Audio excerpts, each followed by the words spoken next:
Good afternoon and welcome to the Appellate Division First Department. We have more than 7 hours of requested argument time, so I'm going to ask, as I always do, that you ask for the time that you need, not the time that you want. Understanding that the court is familiar with your case, the briefs, the record, oftentimes more than you wish we were. So, understand that the clock is for you and not for the court. So, if your arguments are so brilliant that we have more questions, I don't interfere with my colleagues who have more questions. Okay? That being said, People versus Francisco de la Rosa.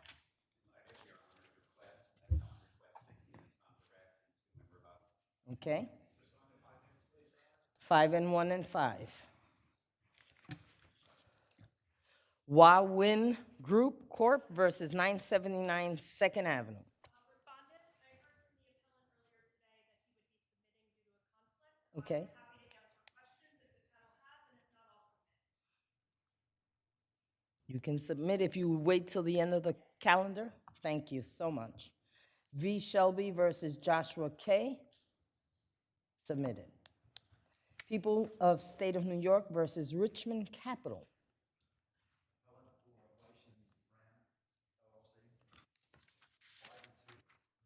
Okay.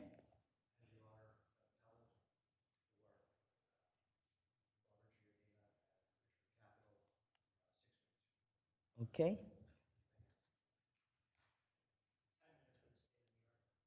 Okay. We're going to do 5 and 2, 6 and 8. Rogue versus 240 Lincoln. For appellant, 6 and 2, please. Okay. 2. 5 and 1 and 2. People versus Christopher Twilly. Submitted. People versus Manuel Vega. Submitted. People versus Ronnie Rocha. Submitted. I may mess up the pronunciation, so forgive me if I do. Pokioke versus Norcell Realties. How do you say it? Pecoik. Pecoik. Your Honor, for respondent, 10 minutes. And you said how much? Okay. All right, I'll give you the 8 and 2 and 10. I'm being generous. All right. B. Darrell versus Sophia P. Okay. 3 minutes. People versus Jamal Brown. Submitted. Mark Mann versus New York Presbyterian. Okay.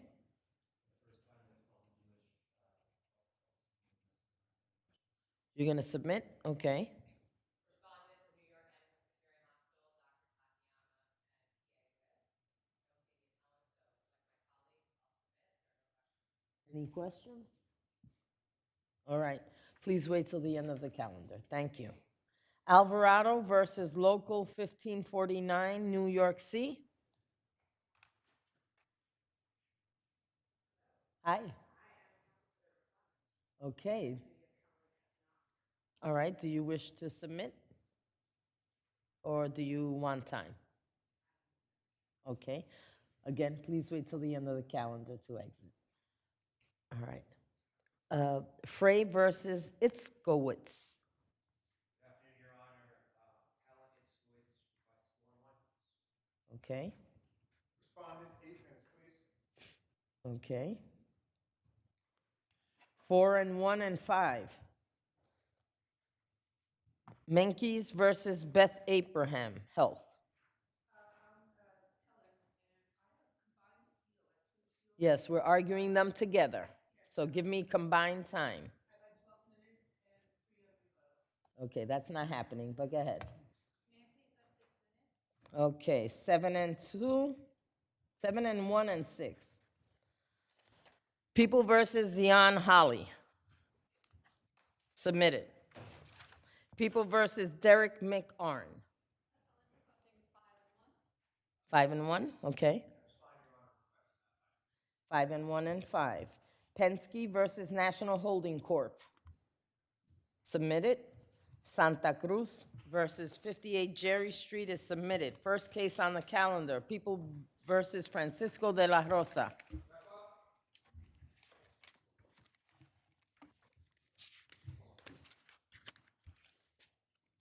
You may proceed.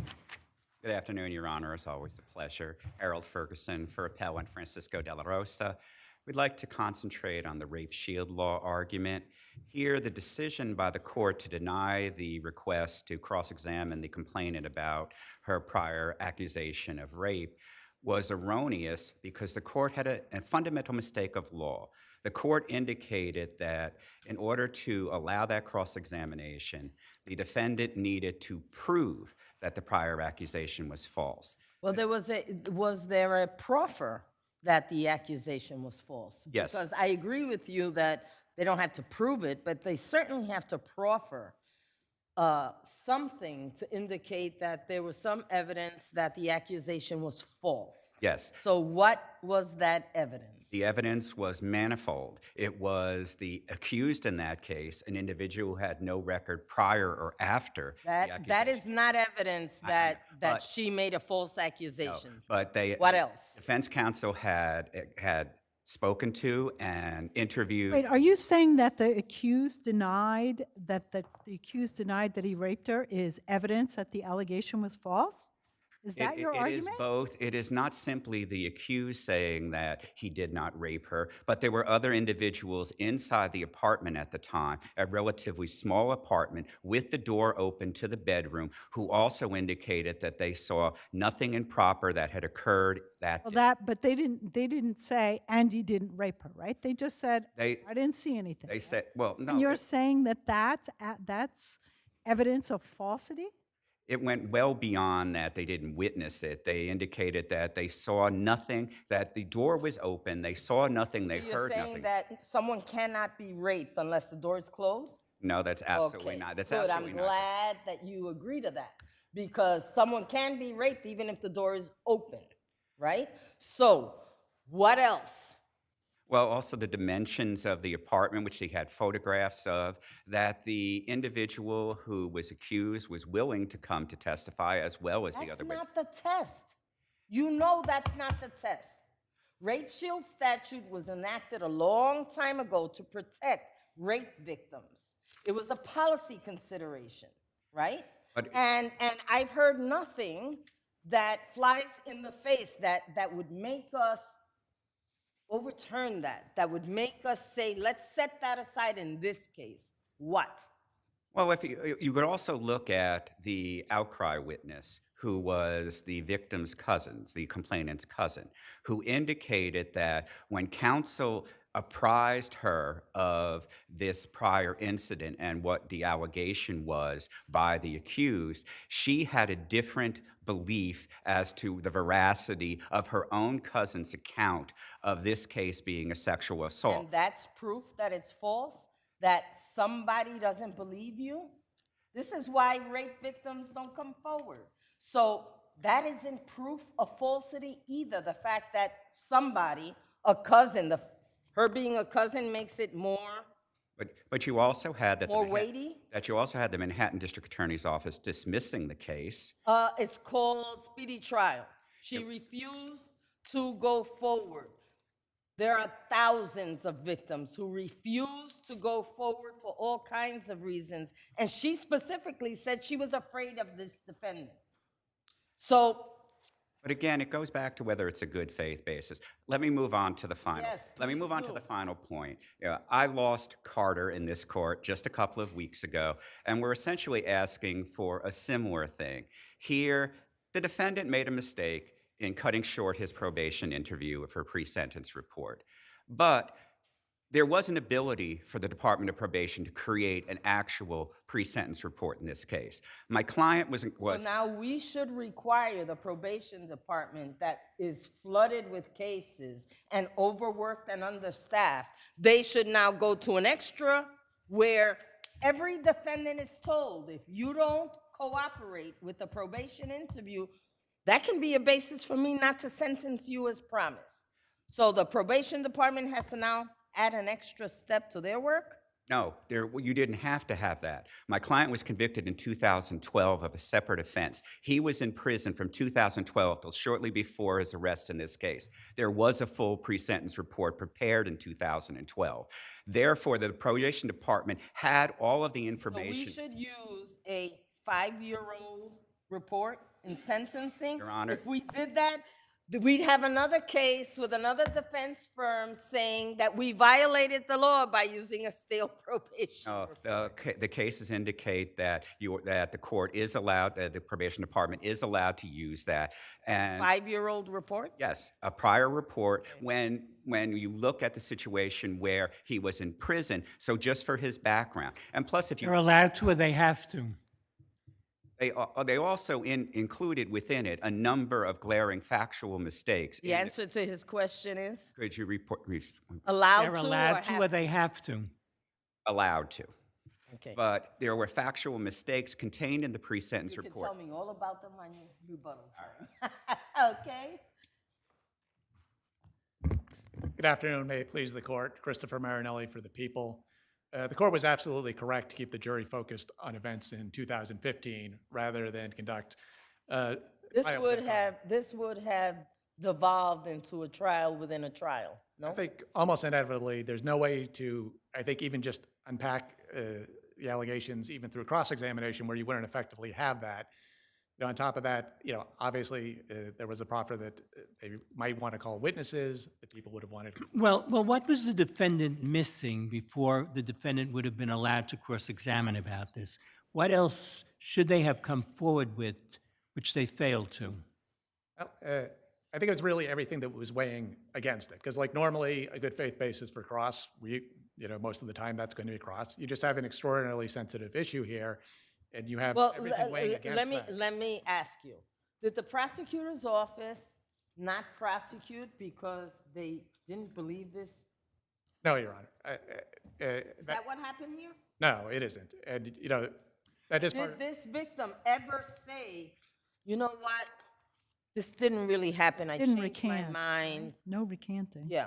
She didn't recant ever, No, she right? did not recant. And she gave a reason for why she didn't want to go forward, because she felt threatened by that alleged perpetrator, correct? She was scared all along. That's not an unusual situation, right? This Exactly. wasn't a stranger rape. No, it was an acquaintance rape. Yeah. Right. One more difference. Again, another issue, like the lack of commonality, where in other cases where, for instance, there's like a common motive where it has been held to be an abuse of discretion not to allow questioning or evidence on a past incident. You don't have that here. There's no common motive, entirely different circumstances. I think the trial judge really hit the nail on the head. So it's really just the matter of the factual showing that wasn't made here. Not that you could never do it, but in this case, the factual showing wasn't made, that this was false. Absolutely. And there is an ability to make a factual showing that a rape allegation is false. It just didn't happen here. Correct. And Because there was no evidence other than she actually didn't go through and prosecute him. She didn't want to testify. correct. The way the Court of Appeals and Diaz and Mandel said it, it doesn't become an abuse of discretion unless, you have evidence that casts substantial doubt on the pending charges. And you just don't have that here, both due to the weakness of the showing by the defendant, and again, you also very strong countervailing reasons why it would be extremely discursive to have gone into this. Other than the attorney saying, I spoke to people who told me that, was there any other evidence that this was a false allegation? The The fact of the non-prosecution, right? there was Although, the closing memo from the New York County District Attorney's Office. so that put in that the victim didn't want to testify, right? That was the reason for closing the case. So that wouldn't support falsity. No, Your Honor, and beyond that, it is the defendant's attorney representing. Right, so his it's review of the hearsay, right? It's hearsay, and and there's nothing other than the attorney saying, I spoke to people who told me that, correct? I think spoke to the defendant in the prior case, also Right. reviewed the records. Right. Of But the didn't, narrated. were the records put, other than what the district attorney put in rebuttal to that, were there any other records put in? No, the defense attorney represented what his office's file showed, but did not offer. None of those, none of that evidence was put in, right, okay. That's correct. Thank you. Thank you. I'm gonna give you his leftover time. And when I lost Carter 2 weeks ago or 3 weeks ago in this court, Boy, oh boy, that burned you up, huh? the court said it was fine for the judge to request a second pre-sentence report because he wanted more information before it could make an informed decision. What we're asking this court is something similar for Mr. De La Rosa, that he be given an opportunity to present all of his factual background. Wasn't he given an opportunity to present all of his factual background? Was not he given an opportunity to give the probation all that information? He was, Your Honor, but And he turned it down, correct? he had. And so now we should say, yeah, sure, let's reward him for that. It's a I give him another shot at it, and another, right? The question was whether he absolutely declined or had. He got angry at some of the questions and cut off it. He didn't say he wasn't wanted to cooperate. All they wanted was a second chance. And when you look at the pre-sentence report that's before this court, even though the court indicated that it was going to fix the factual errors that are contained in the pre-sentence report, it did not do so.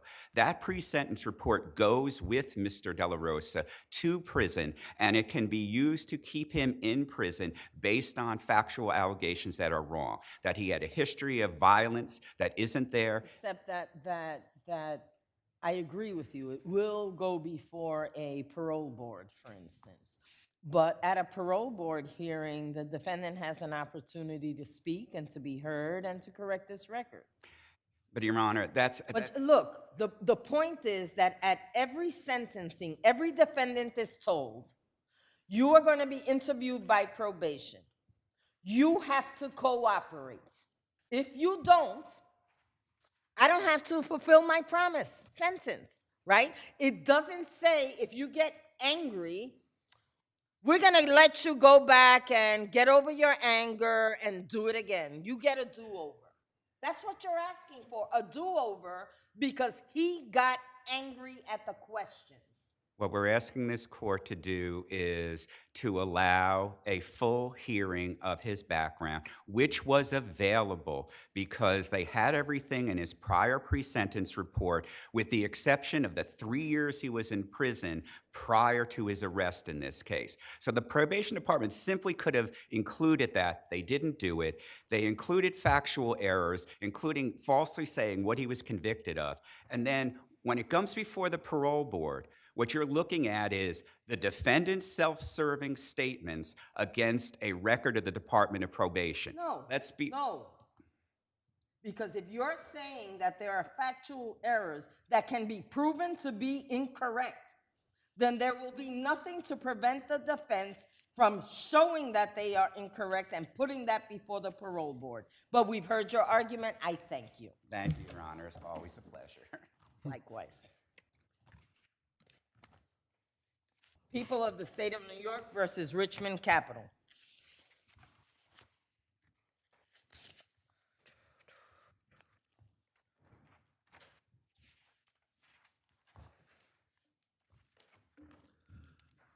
You have 5 minutes. You may proceed.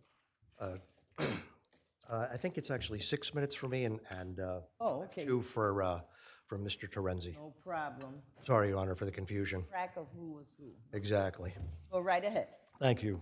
Good afternoon, Your Honors. May it please the Court, I'm Donald Kravitz for Appellants Robert Giardina and Richmond Capital. The reason why the judgment appealed from should be reversed is because the Supreme Court entered a $77 million judgment that it expressly acknowledged was not a lawful measure of restitution and did so solely as a sanction for failure to provide an accounting.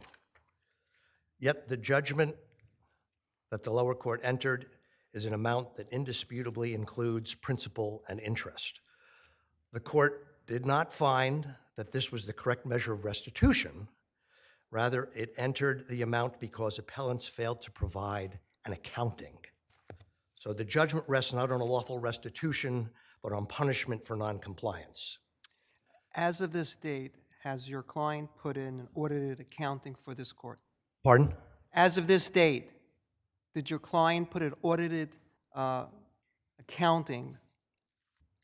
No, Your Honor. Why? My client did not. The position before the court below was that we were unable to because of the enormous cost that And the would have cost of incurred. $100,000. So You know, what penalty is, It's a lot cheaper than the penalty.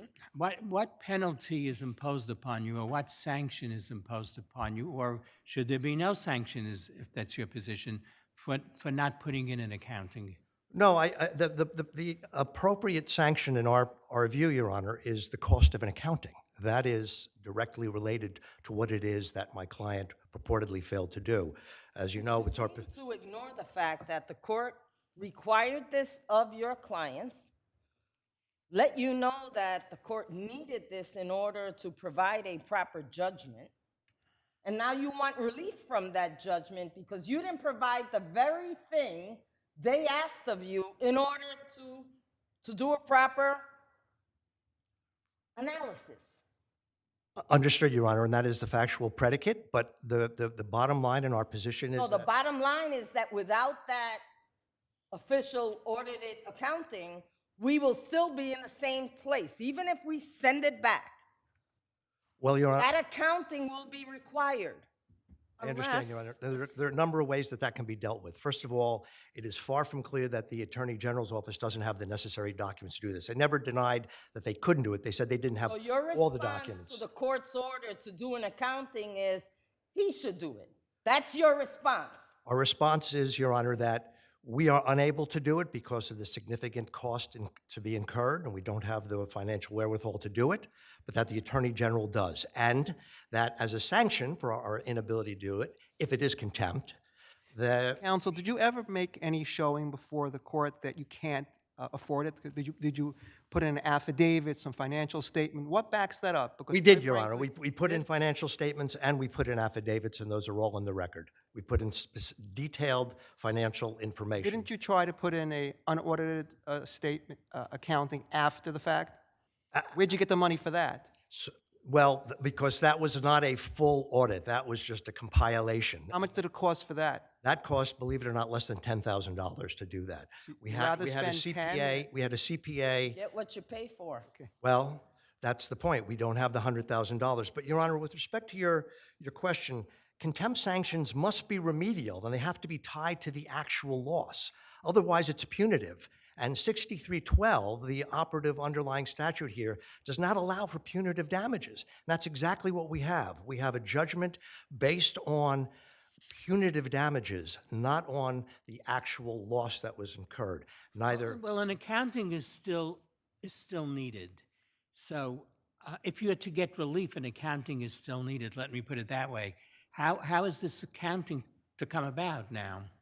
How is it to come back? How is it to come about?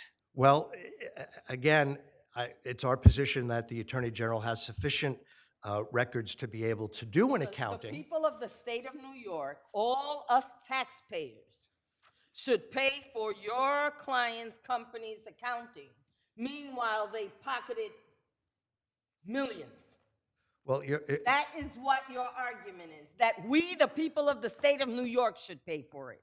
well, Your Honor, I'm saying... Because when you say that the Attorney General can pay for it, you're talking about us. Perhaps there should be a disgorgement discussion? Well, that's the other option. There could be disgorgement, which would be a lot less onerous to try to figure out than to try to look at 3,000 transactions and to figure out how much was given, how much was paid back, what part of the money that was paid back was principal, what was interest. That might come to $77 million, right? Pardon? Well, the 77 includes principal and interest, an amount that the But we court don't below... know that because we don't have an accounting. Well, we do know that because the $77 million number was admittedly and when I say admittedly, this is the Attorney General's office admitting it in an affidavit, the sum total of the amount that was paid by the merchants to my client for a period of time. So that a fortiori has to include I principal. mean, they just added up all the money that came into your accounts. Pardon? That reflects them just adding up all the money. Exactly. All the money that came into the accounts, which has to be principal and interest. And again, the court below repeatedly You said- have that information too, right? So you have Pardon? that, you have the same information that the, So apparently, they gave all of their copies to the AG and kept nothing. well, you could always ask for the AG for that back, right? And then subtract out the principal. Wasn't that your argument, that you couldn't do it because you gave the AGs all of the evidence?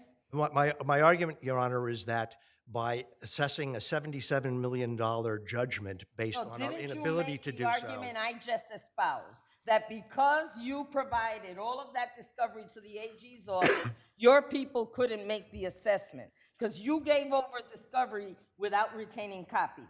That's the argument. No, Your Honor. The argument is that we didn't have the financial wherewithal to be able to do this. We believe that we provided So what I sufficient just record. said doesn't appear in the briefs anywhere. I'm Pardon? lying. Pardon? What I just said was an argument, is not in the briefs. I am misstating what is in the briefs? Well, Your Honor, Was that argument in the briefs? No, Your Honor, that argument was not in the brief. Okay. No. No, Your Honor. We didn't say that we didn't have all of the documents. We said we didn't have some of the information because some of it was given to the Right, district and attorney's so, office. Just like I said. To the district attorney's So you office. provided to the AG discovery and didn't retain copies is the argument. No, to the district attorney's office, Your Honor. Whoever, AG, district attorney's Well, it was a office, computer, You provided your only copy and retained none of it during discovery. No. That is the No, argument. that's not our position. That is not our Okay. position, Your Honor. You'll have time on rebuttal. I don't have rebuttal, Your Honor. This is it for me. How many documents did you turn over? We turned over 28,000 pages of documents over an 11-month period. We hired a separate firm to actually do the interaction with the Attorney General's office. They had at one point a team of 7 people who were looking at all of the documents and information and computers in order to be able to turn it over to the Attorney General's office. The Attorney General's office subpoenaed. We provided everything that they requested. There was never any suggestion that we hadn't given them everything that they asked for from us. But even if this is contemptuous, Counsel, Your Honor. Time is up. Okay, Your Honor, thank you. You've answered my colleague's question. Thank you, You Your have Honor. 5 minutes. Good afternoon, Your Honors. If it please the court, my name is Ronald Terenzi, and I appear before you on behalf of Mr. Reich and RAM LLC. Your Honors, speaking to the damages, my client is in a different position. He's been lumped with Richmond throughout this whole proceeding on liability and on damages. My client at no time ever had any records regarding Richmond's bank accounts, collections, never had access to the So automatic. one of the focuses of your appeal is that you should not be jointly and severally liable. Correct, Judge. And that goes to the damages as well. We never could provide an accounting. We never had those records. In addition, Your Honors, we only earned a broker's fee at the time of origination. We didn't we didn't share in all the collections that Richmond made. So a $77 million judgment against my All client. or any? Any. Okay. We you only- said all. All we earned, Your Honor, was a broker's fee at a time of origination. That's all we earned. So 77 million is way above anything that we earned. As far as the common enterprise, Your Honor, the only thing that the lower court cited as far as common enterprise is that they shared offices and there were communications between my client and the Richmond defendants at the time of origination of these loans. These parties were in one big room, right? Only Kind of separated by cubicles. Only on Right? the first, no, only on the first office, which was an open office. And the second office had offices, and my client had his own office with a door that locked. They had separate phones, separate bank accounts, no common interests, no common ownership, no common offices, no common employees. My client had no authority with regard to Richmond. They sublet space. They paid $2,400 a month. There was no commingling of funds or bank accounts. They maintained separate dedicated phone lines. My clients had no access to any Richmond accounts or the automatic clearing house that was used to collect. My clients had no exclusive agreement with Richmond. In fact, How did your client's signature end up on a few of these? a few of what? On a few of the, The MCAs? yes. They weren't on the confession of judgments. They were only on the MCAs because he originated them. So he would enter into the agreement with the client and then assign it to Richmond, who would How fund. many of those were there? How many of? Of these that he originated? We don't have the number, Your Honor, but of all the MCAs that he originated during this period, only 20% of them went through Richmond. He used many other factors besides Richmond. He had no exclusivity with Richmond. He was not part of their organization just because he had offices within there as a sublet So from you're them. suggesting that only those 20% that were connected to the other party should be reviewed and assessed in terms of your client's liability? It was only 20% of my client's originations that are part of this litigation. I understand. My question was, is that the only thing that the court then should be looking to with respect to what your client would be liable for? So as far as my client origination, there was only 2 merchants that put in affidavits and gave deposition testimony with respect to my clients. And as to those clients, none of them asked for a reconciliation. None of them were defaulted because of lack of payment. They were owed a reconciliation based on the contract they signed. It's not a question of they asked for it. They were owed that based on the contract. Only if No, not only. The contract didn't say you had to ask for it. It was supposed to be done every month, and it wasn't. only if they're, first of all, only if their receivables went down. And second of all, my client had nothing to do with that. Once it was originated, the administration and collection went over to Richmond. He had nothing to do with that. But even with respect to the origination, right? He's got the MCAs. He says, he sees what they say. He knows what they say. He negotiated them, right? And if you read the MCAs, they all provide for Did everything. he sign judgments of confession? No. No. I want to see if I understand something you said earlier. Are you saying that even if you are found liable and should be liable under 6312, that in terms, when you speak of restitution here, you can be liable for only 20% of these deals, no matter, and the worst No, not case- even that. He's not saying that. That's what I keep asking him. He's not agreeing to that. The 20% is not of Richmond deals. The 20% of all the deals he originated, 20% were factored for Richmond that are part of this litigation. What I'm saying is the only thing he made on the deals are the broker's fee. Forget what he made. He's in on 20% of the deals in some fashion. Is that what? No, Your Honor. Did he originate 20% of these deals? No, Your Honor. Did he broker 20% of the deals? Only 20% are part of this litigation, because he only did 20% of his deals through Richmond. He did his other deals through other companies, Which are Yellowstone. not part of this. That are not part of this litigation, correct, Judge? What is the 20%? I'm not understanding what you're saying. I'm sorry, Your Honor. You're confusing all of us. Of all the originations that he made as a broker, of He- MCAs, he- only 20% He of them. brokered 20%? No, of all the deals he brokered, only 20% went through Richmond. That's what I'm asking you. So what was his involvement with Richmond? He brokered deals through Richmond. What percentage? Of the Richmond deals? Yes. That's never been Oh, established. so you don't know the answer to that. I don't know the answer. Okay, now I understand. Okay. Thank you, Your Honor. Thank you. Okay.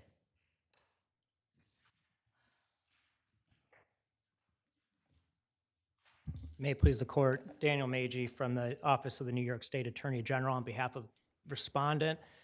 First, I think it's interesting that you heard from both appellants and neither of them touched at all on really the main issue in this litigation, whether these were usurious loans. And I think that's because there's clearly just no genuine dispute of fact that these were loans. At the lowest number, what percentage are we talking about? As These to, loans? every one of them are loans. Every No, one of these. no, The interest rate, The what interest interest rate. rate? At the lowest number? I'm not sure, but it's all, they're like triple digits every Like, one of them. My reading was 81%. Yeah, that could be right. I All right, mean, none so- of them were even close to 25%. Okay, so let's focus more granularly on two issues. One, the amount of damages, Sure. right? Let's start with that. And I think Your Honors got to the point. No, it's your burden, right? The people of the state of New York, how did you meet, what is this number that the judge entered a function of?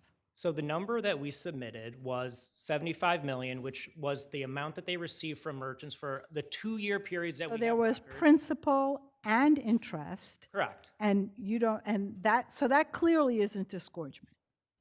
As the judge. It's not disgorgement, let's agree. It's If not you the- tell me that's disgorgement, I'm really gonna have a hard No, time. I will agree with Your Honor. Okay. If you are It's saying just a lump interest is sum if of the every profits are interest. One second, let me just finish, okay? That number is a lump sum of every transaction, correct? Correct. That can't possibly be the right measure of damages, can it? Your Honor, it was in this case because Supreme Court ordered. Was there money that had to be deducted from that amount? Monies that had been paid, perhaps? Supreme Court said that that should have happened, but he put it on respondents to do it through the accounting. Except that you have the burden of proof. We, So that's nice that the judge shifted the burden, but you have the burden of establishing your damages. we do have that burden. I'm not disputing that So, at so all. as my colleague just said, the number that you came up with does not take away any of the payments made. So we know that number is not correct. Your Honor, and I understand the court's concern completely. We have the burden of proof. Our burden is to provide a reasonable approximation of the That damages. wasn't a reasonable approximation. That was just the entirety of the deal over a 2-year period. That couldn't possibly be right. You have to go back and you have to understand that, right? That's just, here's every deal that happened in 2 years. You know, whatever documents they have, you didn't make any attempt to actually quantify disgorgement, right? Your Honor, and I understand the court's concern. In this context of this case, however, Supreme Court ordered them to provide an accounting of exactly what you are asking. Again, it's your burden to prove your the people of the state of New York. We love the people of the state of New York, but the burdens of proof never change. It is our burden to prove damages, but Well, first of all, when you say they had to provide the accounting, fine, they should have provided the accounting. But if it's true that they don't have the money to fund an accounting, what's supposed to happen then? what's supposed to happen? You have the documents, don't you? I mean, they turned over these thousands of documents to you. Weren't you in a position to figure out from these documents, and you must have really known what was going on there to have brought the case, aren't you in a position to put a number on these things? Aren't you, in effect, able to come to the court and say, look, this is the amount of money that they received, which they shouldn't have received? And I add, again, my question, if they don't have the money for the accounting, if that's true, what's supposed to happen?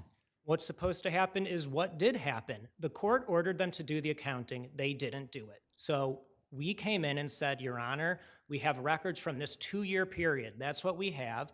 That's the number we're providing. Did you do any analysis of those documents for the 2-year period of how much money was payment, was principal, how much was actual disgorgement? You've got the documents, right?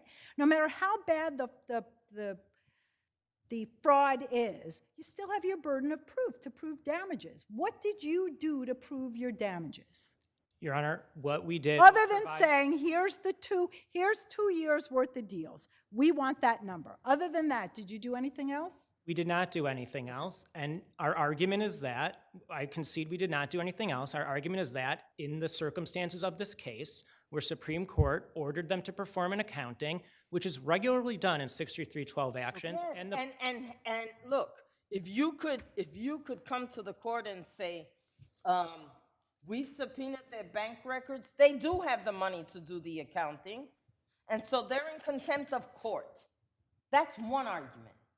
But to come and say, we don't care that they don't have the money to do it, this is our number, we don't have to do anything else, doesn't meet your burden, right? Because, of course, as much as I jumped on them about why should the state and why should the people of the state of New York have to pay for it, if the people of the state of New York want to eventually collect, they're going to have to do an accounting.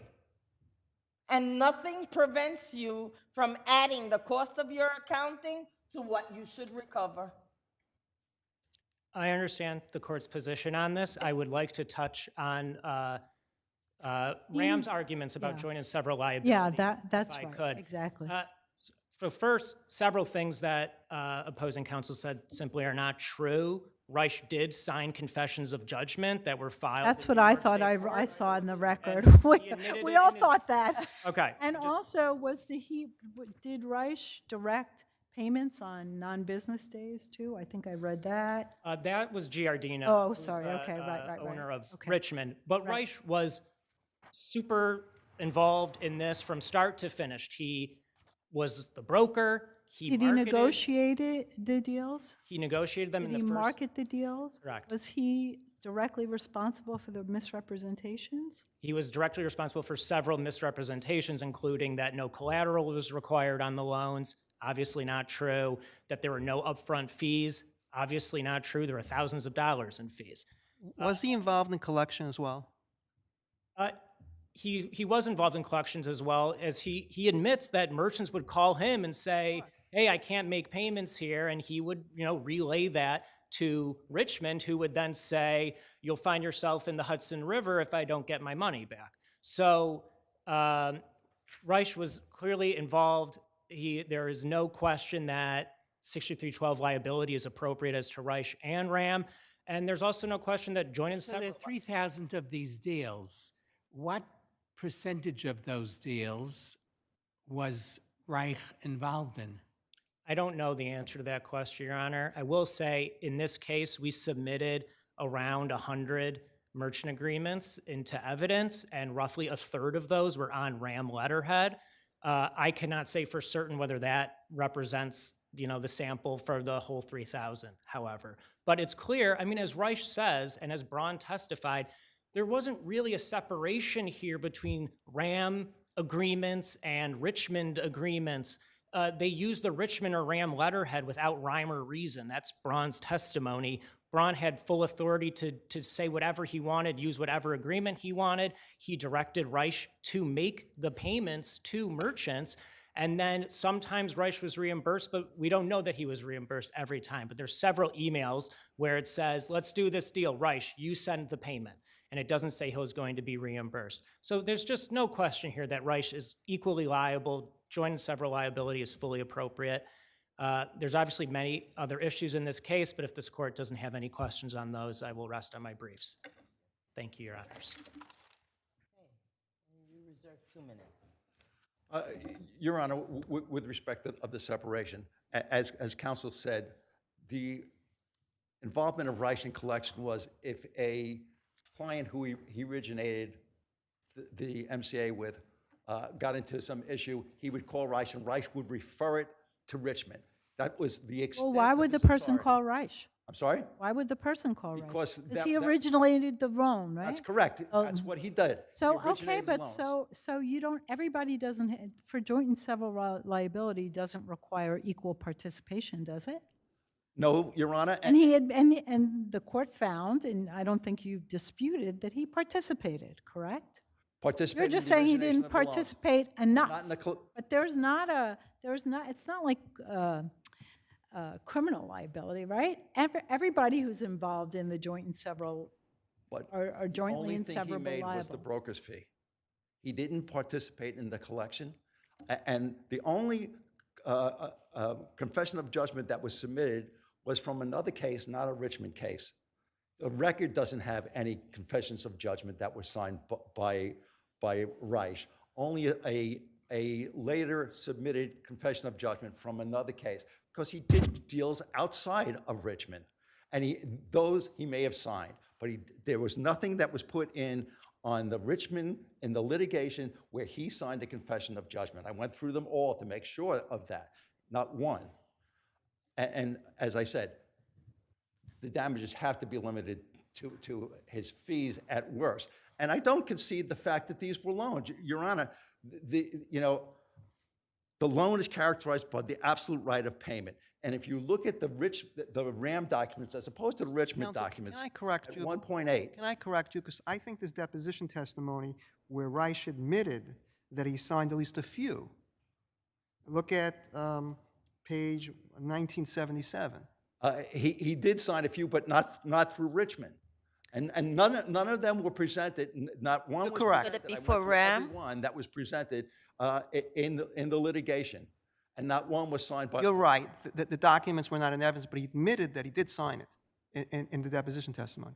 Look at page 1977. Yes, I do recall that testimony, Judge. Thank you so much. Thank you. I'm not going crazy. Rogue versus 240 Lincoln.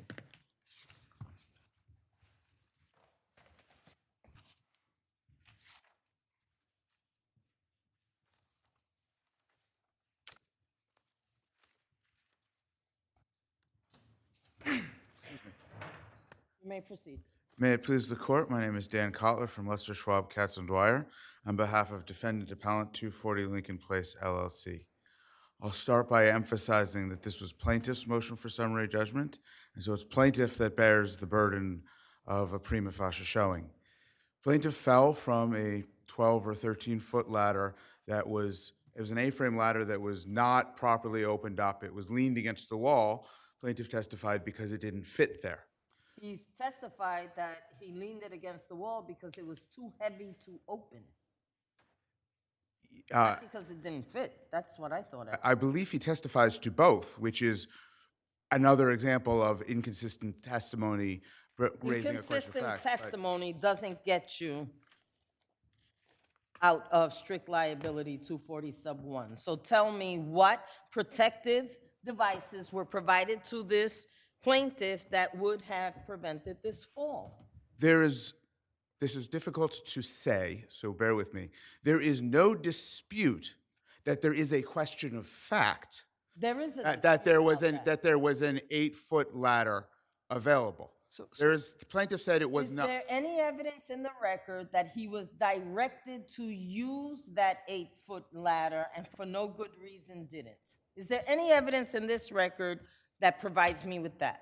Because that's what you need to declare a worker recalcitrant. Do I have that in this record? There is not evidence in this record There's no that he was specifically directed to And use the that's 8-foot what ladder. is required under our case law in this department. I disagree with that assessment of the law. I see Go a right question ahead, before I but, answer that. So, counsel, let me get right there. I'm sorry, hold on. I apologize. You don't direct whose questions you answer. I do. So you don't turn to my colleague and say, I see you have a question. I am the JP of this court, okay? Don't do that again. I apologize, Your Honor. I Thank wasn't you. trying to cut And off now, your Judge question. Hagler, please ask your question. Sorry for that. I apologize for. Sorry for my exuberance. I just wanted to test what you said because what you said really wasn't accurate. Because there's testimony from Luis Rosario, the supervisor. We acknowledge that the 8-foot ladder was too short and plaintiff could not reach the ceiling, page 275. So he couldn't use the 8-foot ladder. That's why, and Mr. Rosario acknowledged that. There was, again, plaintiff has the burden here because it's plaintiff's motion. No, for but you're summary not judgment. answering my question. Because you argued there was no good reason why the plaintiff did not use the 8-foot ladder. The reason he couldn't use it, as acknowledged by Mr. Rosario, is that the ceiling was taller, and if he used the 8-foot ladder, even if he goes on the top of it, he couldn't reach it. That's why he chose the larger ladder. My argument in regards to that statement, as I set forth in the papers, is that it is entirely speculative that it was not, that the 8-foot ladder was not How sufficient. tall was the ceiling? Wasn't the ceiling 12 or 13 feet high? The only testimony as to the plaintiff. Can you answer one question straight? The record clearly shows that the ceiling is no more than 12, 13 feet. So if we have an 8-foot ladder, you would have had this plaintiff standing on the top rung in order to reach the ceiling. That's safe? That was safer than what he did? I disagree. I do not think that's an accurate characterization of the facts. If I may explain that, I'm not trying to skirt your questions. I apologize if it seems that way. I'm attempting to answer them directly.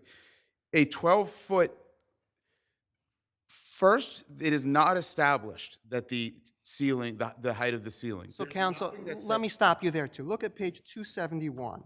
There was clear testimony by the plaintiff that it was 12 to 13 feet high. Look at page 271. I'm turning to that page. I remember that he testified that. So and he what's had no wrong with that basis for that testimony? testimony. What? Did anyone refute that testimony?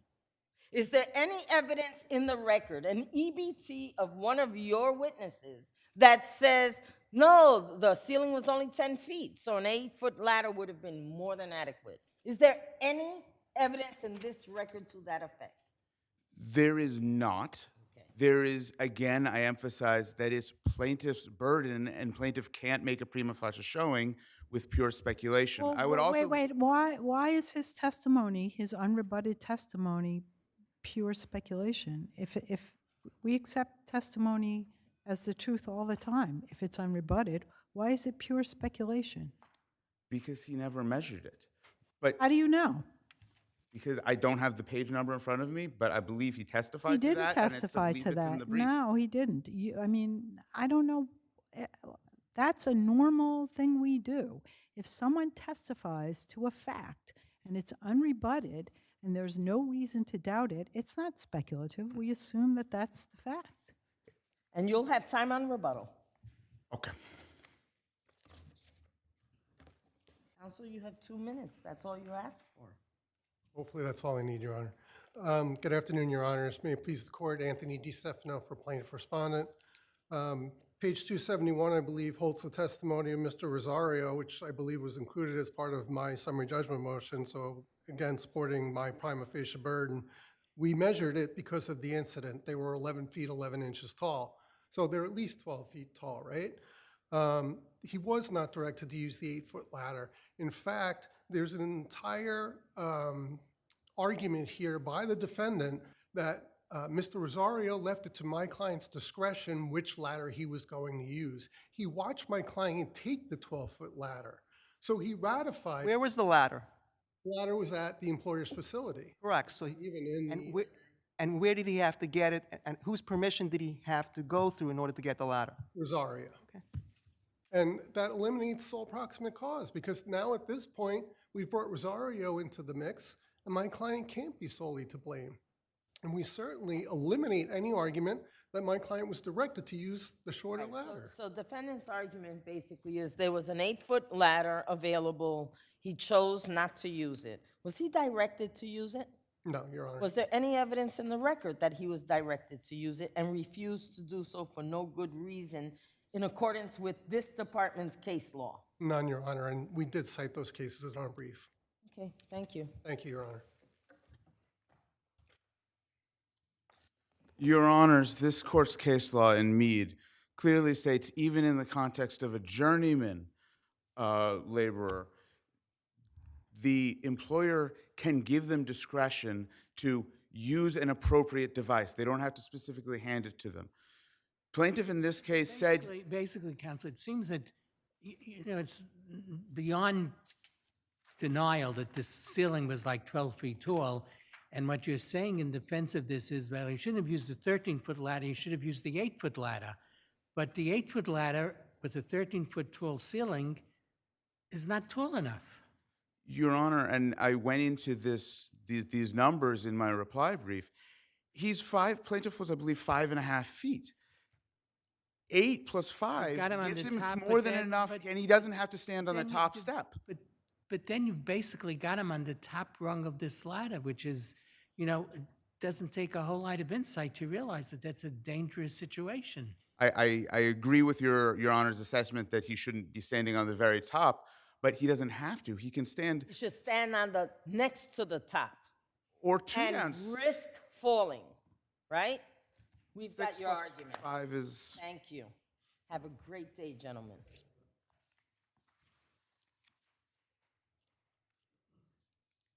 Pokiok versus North Cell Realties.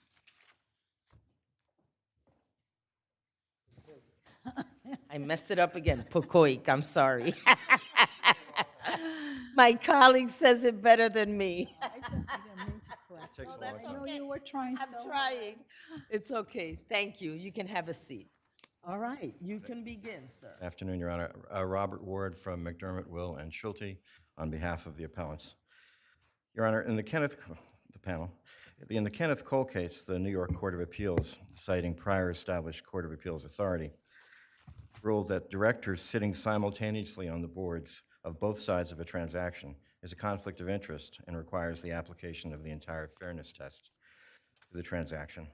The Supreme Court here failed to apply that holding and the holding of many other cases to the same effect, and instead required that the director receive a personal financial benefit for the application of the entire fairness test. The fact that the conflict resulting from the sitting on two conflicting boards at once is a separate basis for the application of the entire fairness doctrine is shown by Wolf v. Rand, which is a first department. You're referring to whether Steinberg, right? Whether Steinberg had a conflict of interest. But is there any question but that Steinberg, Bakoyik, everyone involved in this got the same share, basically? They didn't, by virtue of anything that they were doing, get benefited personally beyond what their counterparties were getting. Actually, that's not exactly right, Your Honor, and here's why.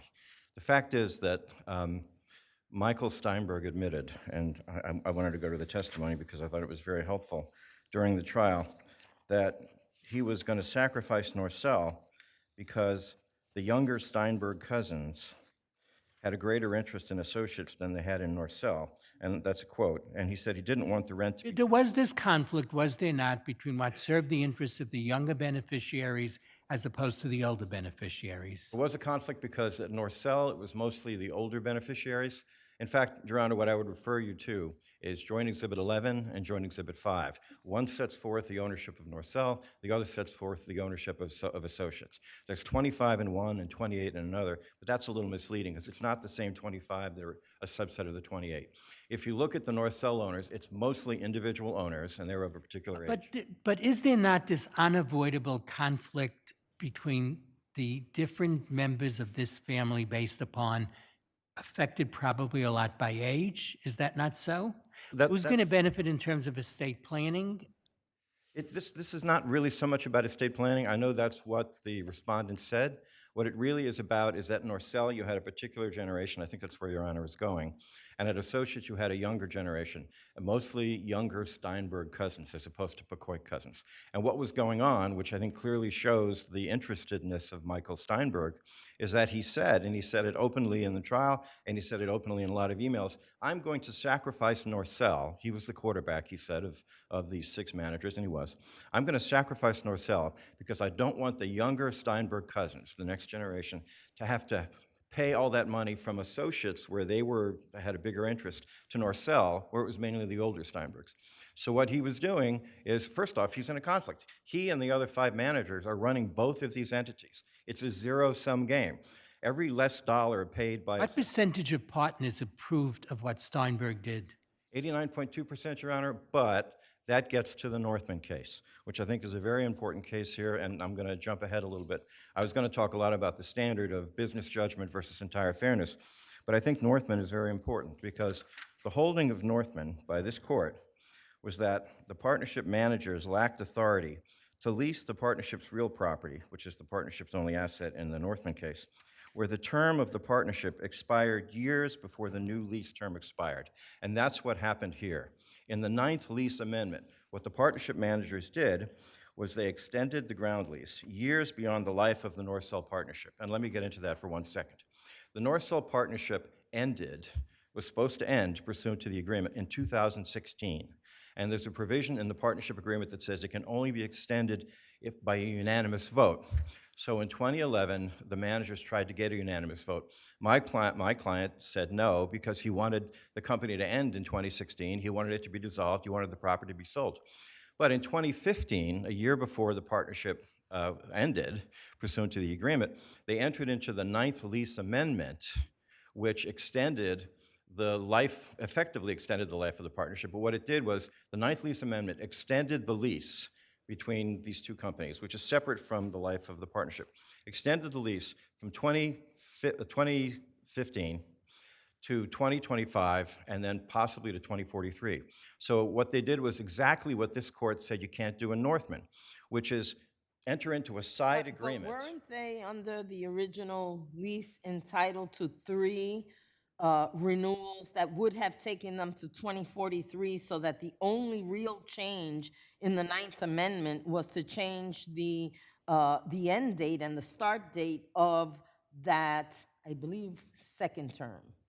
I think that's not So that exactly. it would have ended in 2016, and instead, the Ninth Amendment would then made the ground lease end in 2024, so that it extended it from it would have ended in 2015, 16, and so it had an extra couple of years. But they would have been entitled, if they followed the terms of the lease, to an extension of that lease to 2043 anyway. So that is not a new change. What changes is the amount of money that's being collected in No, those years. that's exactly right, Your Right. Honor. But Northman, I think, is important in a couple of regards. First off, the Eighth Amendment, which was the document in 1995 that provided for these extensions, it didn't extend the term of the partnership. It doesn't say it on its face. But most importantly, the defendants at the trial provided no evidence that it was unanimous. In fact, Did that Eighth Amendment include any provision that restricted in any way the renegotiation of these terms? no, they could have been renegotiated, And but they were in the Ninth Amendment. So tell me why, I know you have arguments, which is why I'm giving you this Yeah, of course, Your softball Honor. question. What was it that changed from the 8th Here- to the 9th? and here it is. Was there a negotiation? Yes. What were they missing? They had to extend the partnership in order to comply with Northman. Otherwise, what they did violates Northman. In other Okay, words, assuming, but that, you assume that the holding in Northman is that you can't, while your partnership is extant, you can't enter into a lease that extends the life of the partnership. That's your reading of it, right? not exactly. If we don't read that, if we don't read it that way, Well, because there was a lot more going on in Northman than that. That, to me, was like a throwaway, actually, in Northman. It wasn't really at all the holding. So I don't know why you've taken Northman and said, this means this. Here's why, Your Honor. Because if you put Northman together with the fact that the partnership agreement here requires unanimity to expand it, I agree. I think it just requires a majority, not 100%. Well, not under Northman, I don't think. I mean, I think what Northman says is you can't extend the life of a partnership by entering into a third-party contract that runs longer than the partnership. See, that's where I don't think we agree. I don't think that's what Northman says. No, I think the other is... Partners needed to agree on Northman. Pardon? What percentage of the partners needed to agree on Northman? 100%. Well, in Northman, you have to read together with the partnership agreement here. I think it has to be whatever specific partnership agreement applies. This partnership agreement... Was there a percentage in Northman? Pardon me? Was there a percentage that needed to agree in Northman? It's not in the case, I don't know, Your Honor, but in here's... this case, you needed a simple majority. Well, the partnership agreement... So my colleague just said in Northman, the Northman agreement required unanimous consent. That is not the case here. But it does, Your So Honor. what? This No. partnership agreement requires unanimous consent to amend. If you're talking about... Right, there's two parts in... To enter into the lease, they just needed a majority, right? No, I don't think so. We can discuss this further during your rebuttal time. Thank you, Your Honor. All right.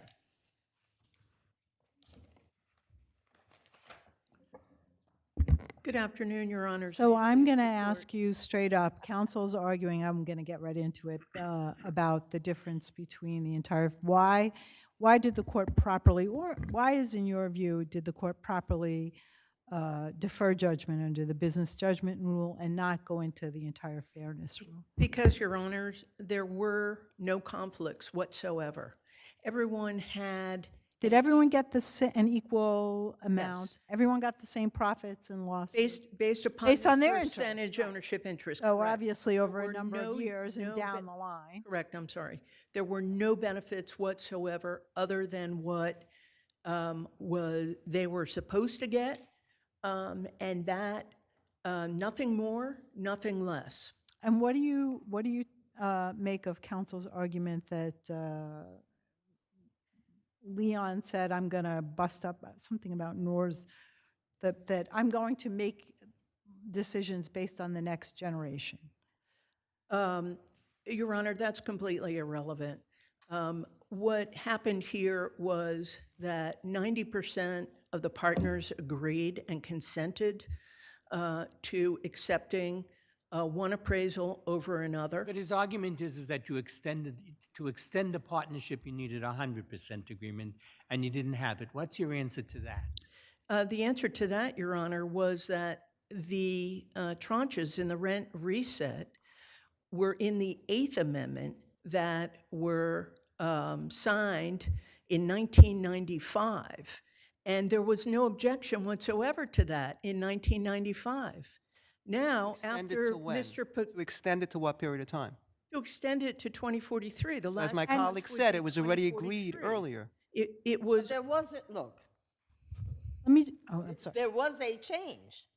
Clearly, there was a change that affected the partnership agreement otherwise, right? By changing the date of the expiration of the rent on the first renewal, you in effect extended the partnership beyond what the partnership agreement was. No, but Your Honor, everything that was done in 1995 in the Eighth Amendment and in the amended I'm articles. talking about the Ninth Amendment. I understand about the Eighth Amendment. The Ninth And Amendment, the Eighth Amendment required the exercise of an option, which could continue or not, right? So that's not what I'm talking about. I'm talking about the change in the Ninth Amendment, which changed some of the terms of the Eighth Amendment, right? It changed the time frames. yeah, And by virtue of the changing of those time frames, it extended the partnership beyond what the agreement had, correct? Your Honor, though, what must. Yes? Well, Your Honor, no, because in the Eighth Amendment, that is when You're the. saying this was done already in the Period. Eighth Amendment. The So Eighth can I Amendment is the cla- relevant amendment here, not the Ninth Right. Amendment. Can I The ask Ninth you a Am- clarifying Yes, I'm question? sorry. At the time of the Eighth Amendment, what was the end date of the partnership? That was, I believe, I believe it was similar. I'm Similar. sorry, I And don't- when that date happened, the parties agreed in that Eighth Amendment to go out to 2043. Correct. So that nothing, I mean, the Ninth Amendment, they had already agreed in the Eighth Amendment. Correct, Your Honor. That the partnership could end, but these options were going to go on, Correct, correct? Your And Honor. what was the percentage of agreement to the Eighth Amendment? I'm sorry, say that What again. was the percentage of agreement to the Eighth Amendment? There were no objections to the Eighth. 100%. There were no Or objections. whoever voted in favor of it, or Absolutely. Well, we know Leon voted in favor of it. Leon did. Yes. So he knew at the time of the Eighth Amendment that there was an option out there to extend the lease beyond the date that the partnership was going to end, correct? Absolutely, Your Honor. Is the only change to the Ninth Amendment the amount of the lease? Is the amount of what? Is the only change to the, no, I'm saying only, the relevant change to the Ninth Amendment is the amount of the lease? Yes. And the end date? No, I think the ending's the same, Your Honor. No, in the Eighth Amendment, the first renewal ended in 2015. In the Ninth Amendment, the first renewal ended in 2024. That's a change. But the Ninth Amendment did not change the Eighth Amendment except for. Changing that renewal but the- expiration date correct, by but it- 8 years. That's a change. I'm not saying that's bad for you, but that is a change. Well, Your Honor, that's correct. But the third tranche of the rent reset was 2043. Yes, I know. Okay. I didn't. I'm sorry. I wasn't talking about that, and I said that earlier. in other words, that it was beyond the partnership expiration date already. It was, but all of them agreed to it. Right. Every single one of them agreed to it. And the articles of the partnership specifically state simple majority. And when they amended the articles in 1995, the first set of articles were in 1988. When they amended the articles in 1995, they didn't change that. It still said simple majority. Under no circumstance, under no factual basis here, was it required to be unanimous. This is a family business that goes back to 1914, half Steinberg, half Pekoyak. Every single one agreed to this, and none other than Mr. Leon Pekoyak and his 2 children. But other than that, the ratification here. So there are people on his side of the deal that ratified this deal, right? Because Exactly. 90% of the. All of the Pekoyak side, other than Mr. Pekoyak, who had a minority interest. He only had a 10% interest passed a lot to in Gratz, Norcell right? and a 12.8% interest in associates. So he was a minority in the Pekoyak 50%. So the other members of the Pekoyak family, 3 of whom were on the management committee at the time, approved this, consented to it, and they spoke to the 4th other Pekoyak member who also consented So that to was this. and that came to the 90%. And that was the majority of the Pekoyak side. And then the Steinberg side, they had a meeting in August of 2014, at which time John Winter from Patterson Belknap, their lawyer, was there. They explained the 2 appraisals. They went through the differences, and then they were called up to determine whether they would consent to it. John Winter from Patterson Belknap testified that he watched everyone coming up to the folding table to sign that consent. There was 100% from the Steinberg side and 100% of the non-Leon Pekoyak consenting to this appraisal, which, by the way, was very reasonable. There was testimony at trial. I'm curious why. Those are 2 wildly different numbers. Why? The reason is that the plaintiff's appraisal did not take into account 937 Second Avenue and did not apply the ground lease as an encumbrance, which is contrary to New York law. So not only were none of these individuals self-interested, but they picked the appraisal that was valid under New York law. We had not only an expert that testified to that at 937 Second Avenue, no, excuse me, 936 Second Avenue, but also the original appraiser who testified to that. So you're saying the burden of the 99-year ground lease reduced the fair market value of the property? Yes, correct. Okay. Right. Absolutely. And that was agreed to by our appraiser, who's considered to be one of the, or defendant's appraiser, who's considered to be one of the top appraisers in the country. And it was seconded and confirmed by another appraiser who is well recognized in New York to be one of the leading ground lease appraisers. She testified that it was absolutely reasonable and there was no contrary evidence provided. Thank you, Your Honors. I appreciate it. A couple things on rebuttal. First off, there was no evidence put in a trial that there was any vote on the 8th Amendment. There's only 2 signatures. There's no evidence that the defendants put into the case that there was unanimity with respect to the 8th Amendment. They didn't bear their burden. There's nothing in there. Well, it's a corporate record, right? It was put in as a corporate record. No, there's an 8th Amendment, and it's got 2 signatures. And was it put in at trial as a corporate record? It was, but all it Okay, shows- so then from again, 1995. it's undisputed unless you put in something that says something different. But here's the point, and maybe I didn't make it strong enough. There's 2 streams, if you will. There's the lease, and then there's the life of the partnership. The fact is, to extend the life of During the 8th Amendment, did the lease go beyond the date of the partnership? the partnership, yes. Okay, No, at well, the time the 8th Amendment was executed, right. the lease went beyond the date of the partnership, correct? Not really, because there were conditions. There were conditions on the exercise. The same conditions that were throughout. The 2 conditions didn't change. The parties agreed that there were going to be options to the lease in the 8th Amendment that went beyond the date of the end date of the partnership. Except that Is that correct?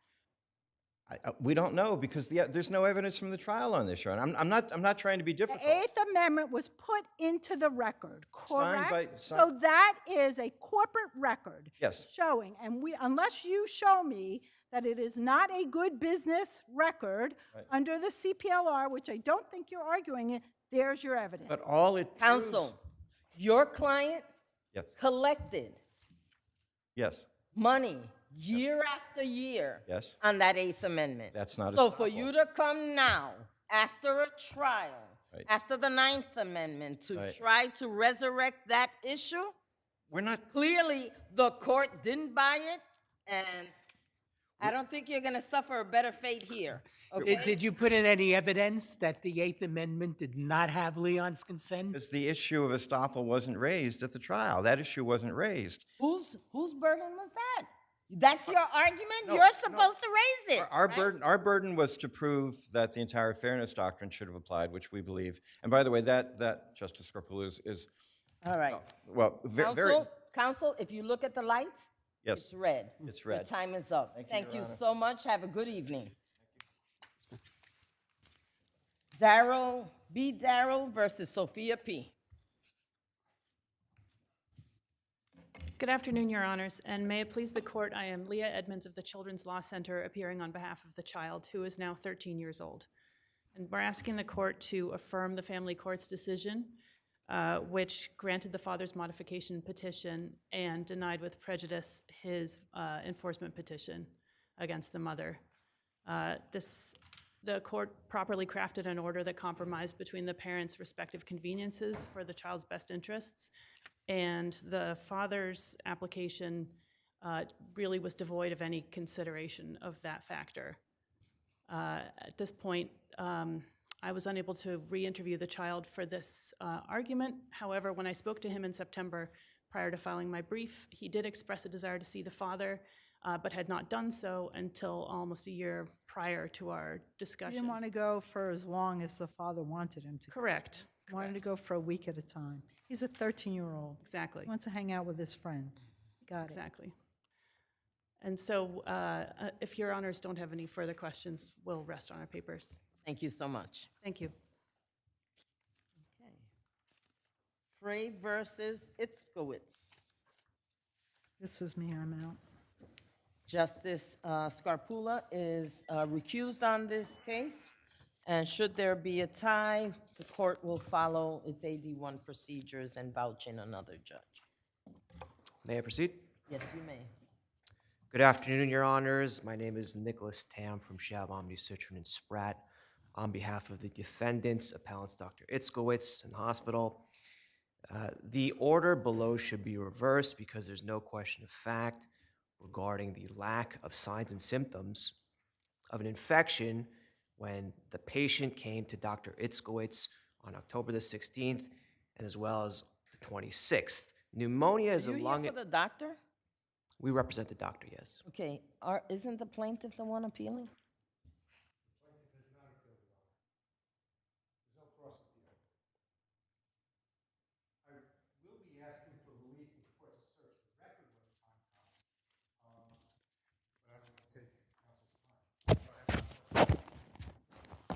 Okay, I have a plaintiff's appeal which granted defendant's summary judgment motion. Do I have the right case? The other way around. Oh, I'm thinking of another case, sorry. Sorry, I have the wrong appeal in front of me. Give me a second. Thank you, that was my bad. All right. Here we go. Sorry. Not a problem at all. Let me start your clock again. Thank you. Because I messed that up.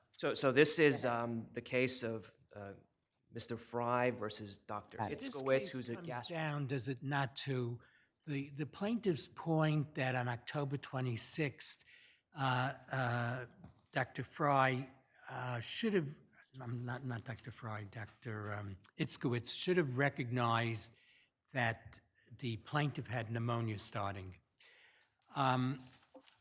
So your records reflect, do they not, that there was no indication of anything like that. There was no respiratory problem when the plaintiff saw Dr. Itzkowitz on October 26th. But he's then admitted to, I think it's New York Presbyterian, is it not? And on October 27th, and don't those records reflect that there is an indication of a respiratory problem starting before October 27th, in the last 2 or 3 days, which that arguably presents an issue of fact. Was there a respiratory condition starting on October 26th, which Dr. Itzkowitz should have recognized and didn't? Your Honor, the answer is no. And the reason why is because there's an abundance of case law indicating that an expert can't rely on hindsight reasoning. So what the doctor didn't know on the 26th cannot be used against him. If the patient doesn't complain of any Yes, but respiratory... the issue is whether the symptoms should have alerted the doctor to an issue that required additional exploration, at the very least. That is an issue, and the answer is no, based upon the clinical signs and symptoms, the appropriate assessment, as well as the lab results. And that tells the Counsel, bigger... can I talk to you about the lab results? Because I think the lab results actually points out that there was a significant change. Let's talk about the white blood cell count. On October 19th, it was 8.1. October 26th, it was 19. Isn't that an indication of infection? Not in the context of his baseline, because Why isn't that an issue of fact? Wasn't there at least an expert to state that the elevation of WBCs is an indication of infection? The problem with his expert's opinion is that it's insufficient, illogical. It's also contradictory when you look at... Illogical. That is a known fact that a raised WBC count is often correlated with infection, and that you should rule out infection if you see an elevated white blood cell count. So please don't, look, you have an argument to make and I want to hear it, but try to stray from comments that are so general that they have no credibility. We hear these cases all the time. I'll keep it to the numbers. Okay. All right. Keep it to the numbers, because on August 21st, 2 months before he ever came to Dr. Itzkowitz, his WBC was 15.2, 2 times normal, which Dr. What was the date of that, please? I didn't hear you. When was it 15? August 21st, WBC was 15.2. August 30th, it was 17, 2 times normal almost. Was it ever 19? Yes. When was it 19 before October? September the 2nd. And that's the problem with his expert's opinion, is because if you look at these numbers... In other words, your point that on September 2nd and October 26th, it's the same 19. It's 19. His WBC is 19, and his bands, which he makes a big deal of, were actually 18% as of September the 21st. And that's why the numbers are important. And what was it on October 26th? Pardon me? And what was the band number on October 26th? 17%, which is 1% lower, so he saw some improvement with his bands, and that's the issue with his cherry picking of the last 2 numbers and ignoring of all the other numbers that we cited. Counsel, what you're saying is that since there was a number previously in August, September, but it's uncontroverted that October 19th it was 8, so it was under control. While he may have had an issue in September, which actually goes to the facts rather than a legal opinion that it can't be. We know that it went from 8 to 19. It doubled, more than doubled. So isn't that a sign, at least, that you should do a test? It may be correct that maybe you don't have to do invasive procedures, but at least to do an X-ray? I think we have to understand his opinion. His expert's opinion is that once it hits a certain threshold, in this case, 19. So what is unacceptable? What is unacceptable as a WBC count? He's saying he's got a life-threatening condition when it hits 19. If that's the case, then he had a life-threatening condition on September the 2nd. What number is a life-threatening? That's my question. Thank you. What's the number? What's the magic number that the alarm bells go off in the hospital? What's that number? If you look at the plaintiff's expert, he doesn't say. There's no threshold, no context. You. What does your doctor say is the alarm bell number? The alarm bell number has to be, there is no alarm bell number. We can concede that. However, the alarm bell symptom is all the signs and symptoms of pneumonia, such as cough, sputum, fever, chills, difficulty breathing, and there is no opinion from the plaintiff's expert that the assessment was incorrect. He did all those things. He checked his check. We have tests. So should we ignore the fact that the plaintiff said he had been coughing up gray phlegm for 2 days prior? We should not ignore that. But Okay. he told that to the hospital, not to Dr. Itzkowitz in this case. And that is the hindsight reasoning and the speculation that we pointed to. Your point is you can't take what the hospital record says about October 27th and charge Dr. Itzkowitz with that on October 26th? 100%, because he never said, oh, I complained about this to Dr. Iskowitz. Let me add something to the equation, because I didn't really finish, because we know about the WBC going to 19, but how about the CRP number going from 68 to 384? The totality of the both of them, isn't that a surely indicator if you have a 384 that there may be leakage, and that may be the reason that there's going to be inflammation, and the inflammation then will cause an infection, and therefore you see both the WBC, it's an indicator because of the inflammation that infection may have arisen. Judge, so that is the number. However, consistently and throughout the history of this patient's lab results, he's always had elevated CRP. Has he ever had 384? No. So that's, and matter of fact, that Dr. Feldman said, "Oi," I think he used that language. He said that he was very alarmed by that number. He didn't, but so he did indicate that there was significant inflammation, but there's a big difference between inflammation and infection.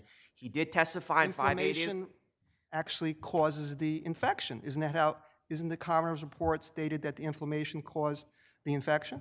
No, a bacteria seeding in the bloodstream would, and multiplying in the bloodstream would. No, it was the inflammation, then the materials seeped out into the system.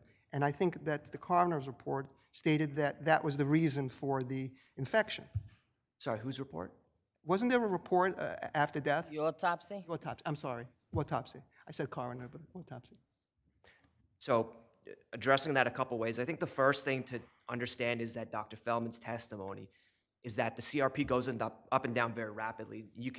I have the numbers in front of me, they're in the record, but they did go up to double his normal. So that in itself is not. Isn't that just a question of fact? I understand that you don't get summary judgment on that, but isn't it at least lead a reasonable person or a doctor to investigate further? When you see both in combination, you see the WBC, you see the CRP, and he's never had a CRP to that extent, and Dr. Feldman was so alarmed, I forgot the language, it actually struck me what it was. I don't have it in front of me, I'm looking for it, but it was the most dramatic sentence I've ever seen a doctor say. The intensity and severity of these ulcerations was both dramatic and provocative in that there was clear excavation of the mucosal surface with submucosa and or muscularis material apparent. Thank you. That's what I was looking for. That sounds pretty serious to me. I think the issue with that, he's always been a very sick I have to say, we all go to doctors, right? And we all hope and pray that we are not seen in a vacuum of our past and that, oh, she's always like that, so I'm not going to do a test. We cannot practice medicine that way. The fact that, he's always got high blood pressure. Oh, he always has high blood pressure, so I don't have to do another exam and see if he's about to have a heart attack, right? Yes. So we have to be really careful. So I caution you when you say, that may be the case he just had surgery, right? So we don't know if something went wrong in surgery that is causing these symptoms. And so the question to you is, wasn't there enough here in the testing to warrant more exploration to make sure that there wasn't something more serious wrong? My response to that would be that, and if I may finish my question. Yes, please. Despite the time. No, please, go ahead. I asked the question. Yes. If you take the plaintiff's expert's reasoning to its logical conclusion, his bowels were possibly infected, severely inflamed back in September. He never named Dr. Feldman in this lawsuit. He never said that anything Dr. Feldman did was wrong. He never said, Dr. Feldman, there should have been a surgery to remove his colon any time before the 16th. How does that make sense? That would be my response to that. Plaintiff doesn't have anything to do with Dr. Itzkowitz until October 19th. Isn't that so? Pardon me? Plaintiff has nothing to do with Dr. Itzkowitz until October 19th. He's referred from his long time. Anything that happened before October 19th is not anything that Dr. Itzkowitz did. Yes, that's correct. Thank you. You'll have time on rebuttal.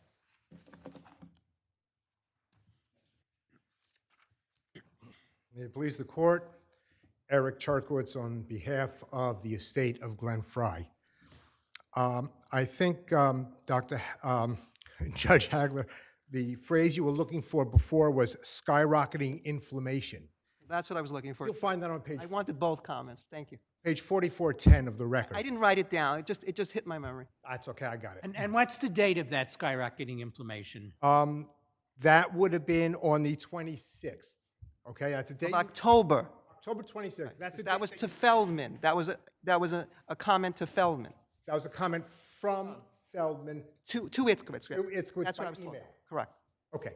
Now, you've been focusing on the 26th, the day before he went to the hospital, and you've obviously identified the factual conflicts, stuff that appears in the medical records that does not appear in Dr. Itzkowitz's records. Now, to be fair, as my colleague pointed out, Dr. Itzkowitz only saw this patient twice, right? Correct.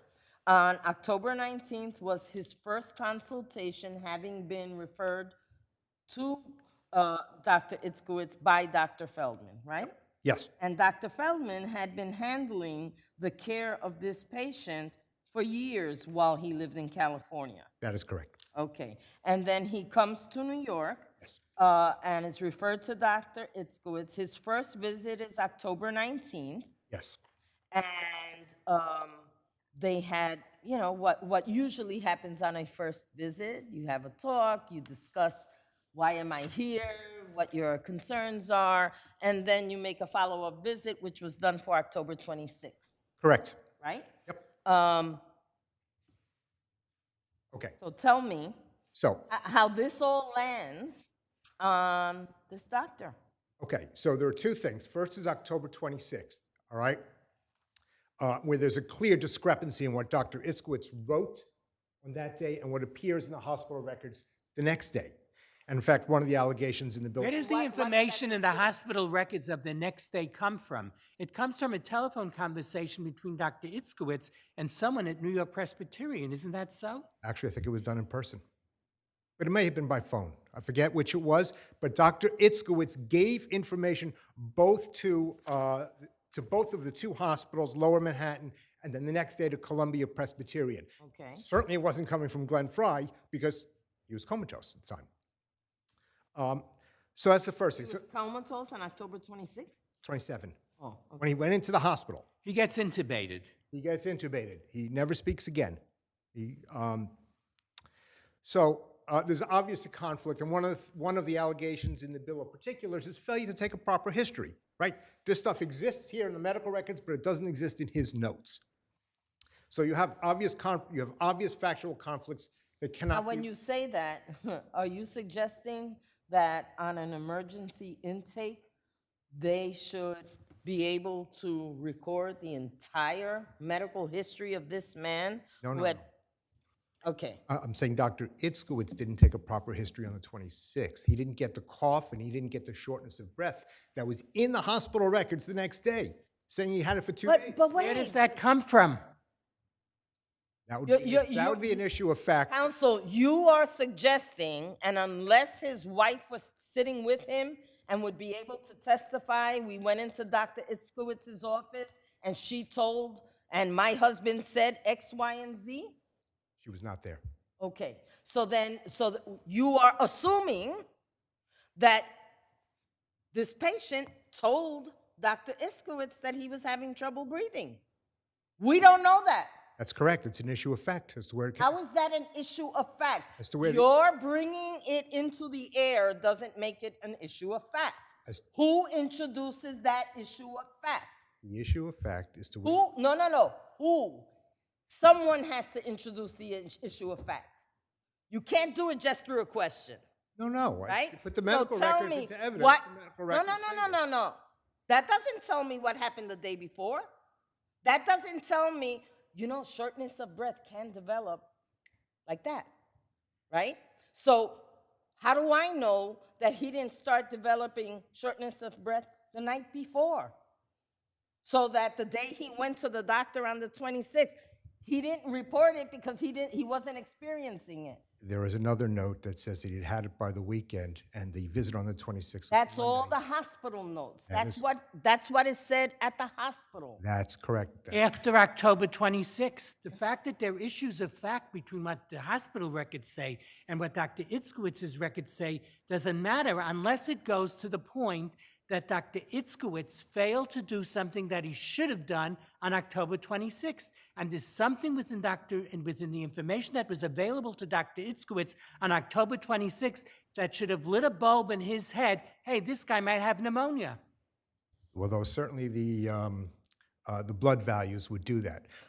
I'm almost out of time. I haven't discussed Oh, October. you're out of time. But I'll give you another 30 seconds. I appreciate it because I want to discuss October 19th, the first visit. There are 3 uncontested issues for October 19th. 1, Glenn Fry had a life-threatening condition due to the friability of his colon. Feldman said it was the worst he'd ever seen. 2, Dr. Itzkowitz had a duty to discuss the risks and alternatives on that date. And 3, he admits he did not do so. Does the record reflect whether Dr. Feldman discussed the alternatives with the plaintiff, with the decedent, before October 19th? Well, we have a general comments. We don't have anything, any place in the record or anywhere. Wasn't there a Itzkowitz comment? says, Wasn't there a comment by Dr. Feldman, something to the effect of he wasn't ready to get there yet?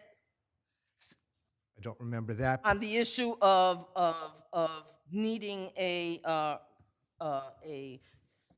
don't know how to pronounce it, the rectal exam. Colectomy? The colectomy. There is a comment in the records that's right near where it says, I did not have time to go into detail about this. No, I'm talking about Dr. Feldman saying that you know, the comment seemed to leave the impression that the patient and Dr. Feldman had discussed this procedure, and it was Dr. Feldman's sense that he wasn't ready to make that decision yet. That's a serious decision because that surgery leads ultimately to ending up with a colostomy bag, which nobody wants. Right? And yet, the letter on October 19th that Itzkowitz wrote to Feldman specifically says that the decedent brought this up, that he may need a colectomy. But at the end, Tell about it. But at the end, your case against Dr. Itzkowitz comes down to the fact that on October 26th, he should have recognized that Mr. Frey needed an emergency colostomy. That's a second issue. The first one is October 19, where he was not, where Mr. Fry was not informed of the risks and alternatives. So that having included been a a life-threatening patient, condition. having been a long-term patient of Dr. Feldman for this condition, and this not having been discussed by Dr. Feldman with the decedent, so this fell on Dr. Itzkowitz on October 19th to pick up this whole issue on a first-time visit. Care was handed off to him, and they had conversations and emails beforehand. And as you can see from the letter from Itzkowitz to Feldman, a 3-page letter, he had the whole history right before him. He wrote it that same night. Thank you. Thank you very much.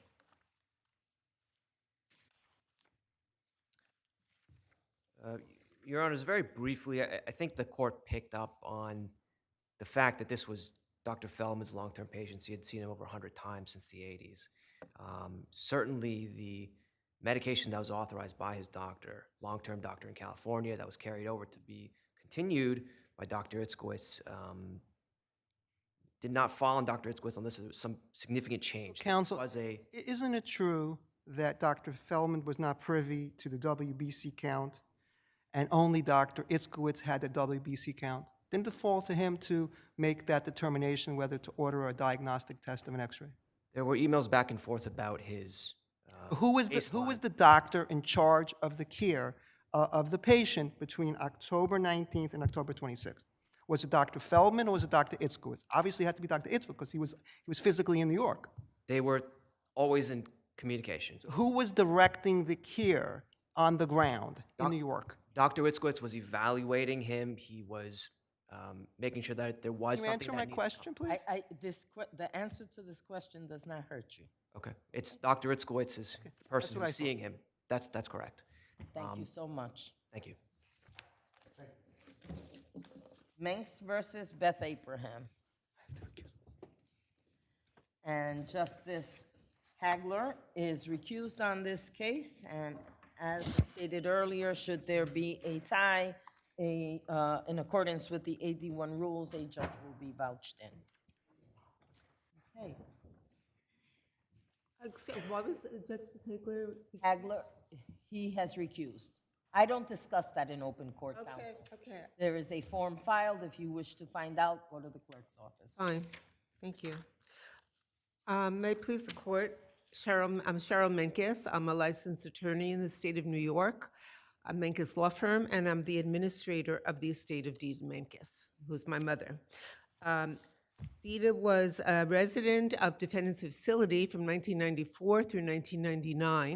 In 1997, she developed a retrocanteric pressure ulcer, which was untreated or inadequately treated for 2 years.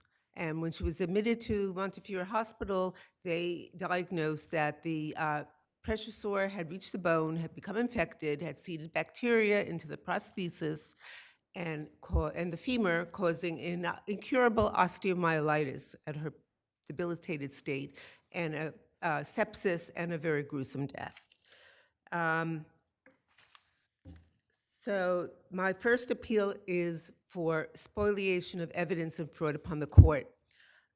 This appeal has to do with the wound culture results of We're familiar. The court found that you had copies of these culture results, not immediately, obviously, but ultimately you received them, and that you received them in time to utilize them if you wished, so that spoliation was not appropriate. Why is that wrong? Because I did not get the wound culture results until 2022, when there was subsequent defense counsel, and they had attested under oath. I understand, but my question, again, my question was, the judge said that she declined to rule in your favor on that issue because you ultimately received the cultures and still had time to assert whatever claims you wanted with regard to them. Is that incorrect?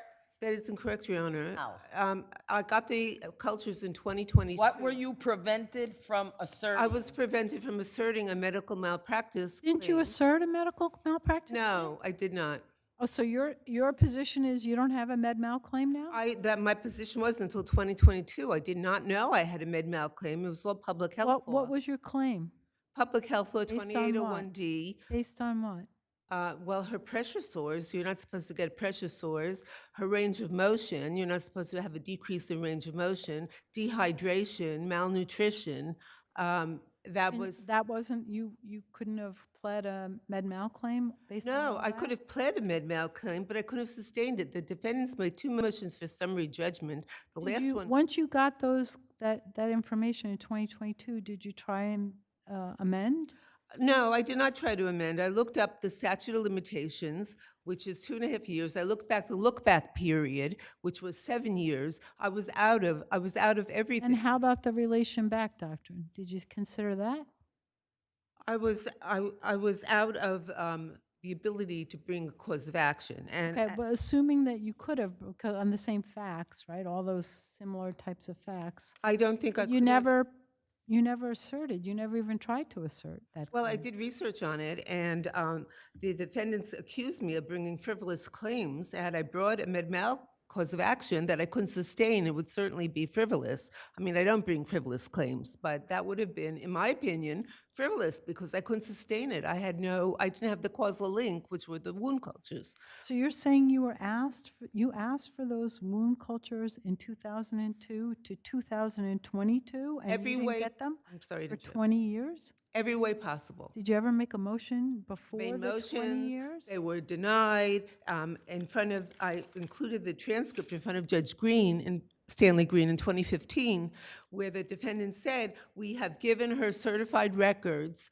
3 times and they do not exist. And Judge Green based on their fraudulent attestation, said they do not exist. You can't get them. They don't exist. Did you And subpoena anybody, I mean, excuse me? did you subpoena the places who had those cultures? Did you do anything Well, it was yourself? Beth Abraham. It was the facility that No, you didn't get the cultures from Beth Abraham, did you? the wound culture results. Yes, were in her chart. They were. How did you get them? How did they come up?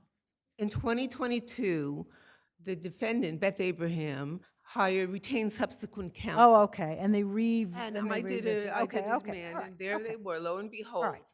That was the causal link. That was the most important piece of evidence because it's the causal link between liability and proximate cause. Counsel, you have very long arms. Sorry. And every time you do this, you come very close to hitting your adversary. Oh, I'm very Okay? sorry.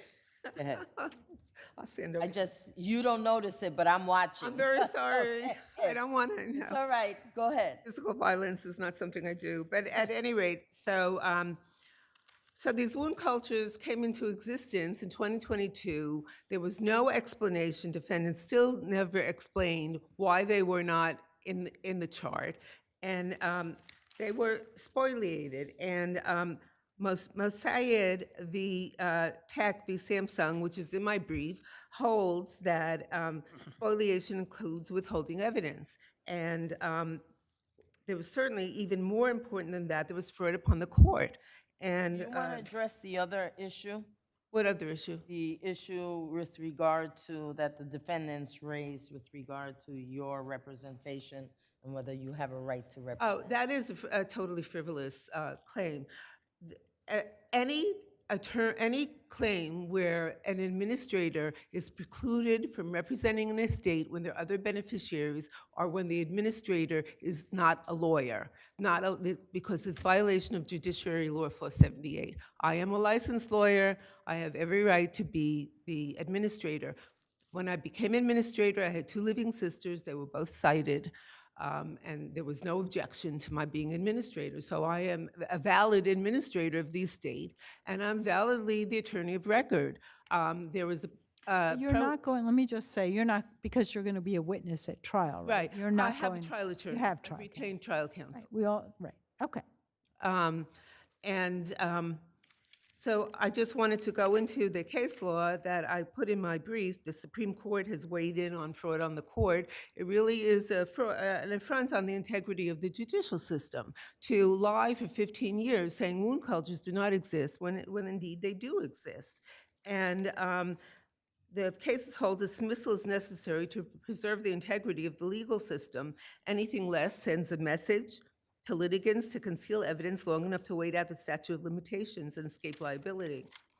As for the Counsel, you mentioned other issues that you wish to assert a malpractice claim. Couldn't you have done that based on those other evidence? No, I could not have. I didn't have proximate source? cause. I didn't have the wound cultures. As soon as I got the wound cultures, I had an infectious disease expert review them. And he gave me proximate cause, that there was no treatment after the first wound culture. And after the second wound culture, there was treatment for Okay, I think you're repeating yourself there. I'm sorry. Thank you. Thank you. You're out of time. You'll have time on rebuttal. I didn't even get to my second appeal, disqualification. No, I told you when I gave you argument that they were being argued together, which is why, counsel, I'm talking, which is why I asked you the question about the second issue. We are not arguing them separately. You'll have time on rebuttal. Okay, thank you.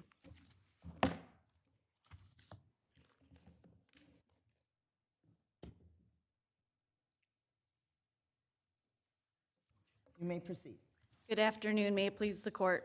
Melissa Danowski of Morrow Lilling Party for the defendant Beth Abraham Health Services. I'll address the spoliation issue first. So it's very clear the plaintiff concedes, yes, of course, there was a delay. I don't No. 20 years? It doesn't exist. It doesn't exist. It doesn't exist. We've given her everything. It doesn't exist. That's not a delay. Your Honor. 20 years is not a delay. So I need you to explain to me how these wound cultures, which are at the heart of the case, fell through the cracks. How did that happen? Your Honor, Where were they found? I have no explanation for that. I wish I did.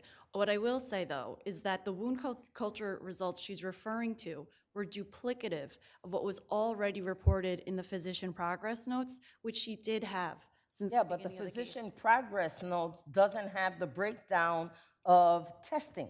They did. It says on page 331 of the record that her bill of particulars from 2008 referenced those wound culture results and specifically reported that, and this is the December 1997 wound culture, they revealed the presence of staph and Morganella morgulli.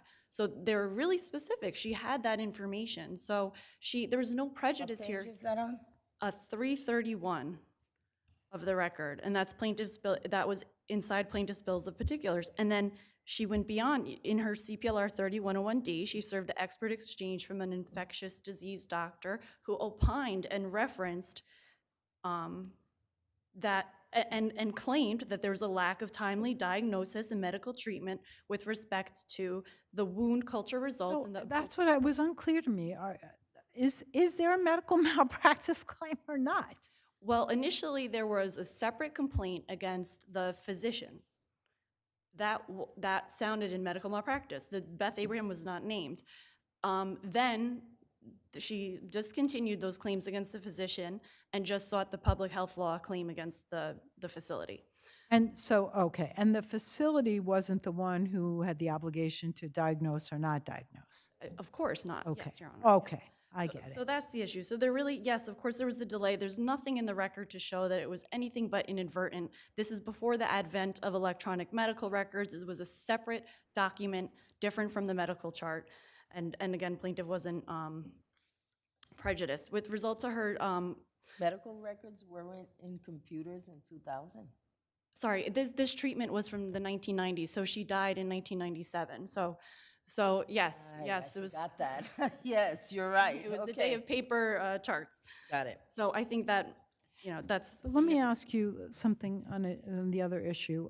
I can't figure out what is your issue with counsel representing the estate? So the cases are often discussed in the context of unauthorized practice. They are all discussed in the context of unauthorized practice of law. Every single case you cited involved a non-attorney. That doesn't apply to counsel. She's a licensed attorney. So the issues and the reasoning that was espoused in those cases are not concerns we have with Ms. Minsk. I would disagree, Your Honor, because I think there's no exception under the existing law that just because you have a law. Counsel, really? Really? You, a lawyer, are going to make the argument that another lawyer should not be able to utilize her law degree?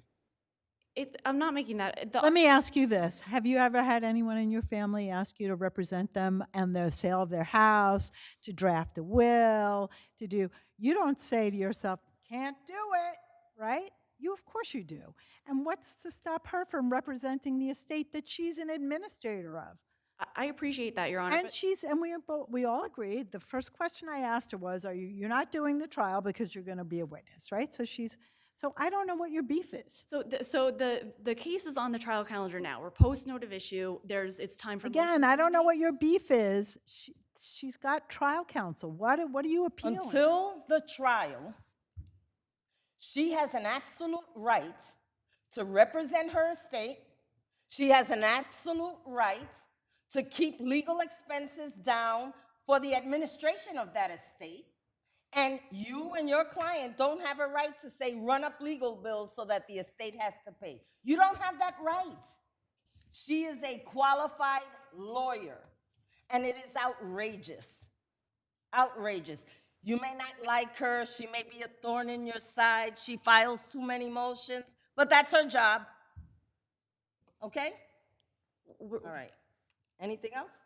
Just with respect to the disqualification issue, yes, of course, the acrimonious exchange was uncivil, unprofessional. It just doesn't rise to the level of usurping the defendant's constitutional right to choose counsel of their choosing, and I think the trial agree judge with you. In will. the same way they have a right to pick their counsel, so do you. But I will tell you, Based on what we've seen, counsel should be very careful during trial and be respectful, understanding this court will review that transcript. Yes, So absolutely. behave. Absolutely, Your Honor. Thank you. Have a great day. Thank you. You have 1 minute. Yeah, in terms of the spoliation, the expert who reviewed the wound cultures was after I received them in 2022. Did you put in an expert affidavit on the issue against the doctor? The doctors, first of all, the doctors that were sued in the initial complaint were I'm not, just asking, okay. no, they were not treating doctors. They were, No, I'm asking, did counsel represented that you had an expert opinion yes, they did. against the doctor? Against the physician, the house physician who failed to prescribe antibiotics. And one wound culture. Not at the hospital, not at the hospital. No, this was the Beth Abraham. This Let is it go for against 2 years. My mother the died health services. in 1997. Let it go for 2 years, and then the second wound culture was done, and the expert reviewed what she did, and she gave vancomycin, which was the bacteria was resistant to it, and floxin, which was, she didn't give it for a long enough period of time. Bacteria. So the osteomyelitis became incurable. Had I had that wound culture, I would have done a med-mal cause of action. If you look at Counsel, your time is up. We've got your brief and the records. I thank you both. all right, ladies. thank you. Okay, last but not least, People v. Derek McArn.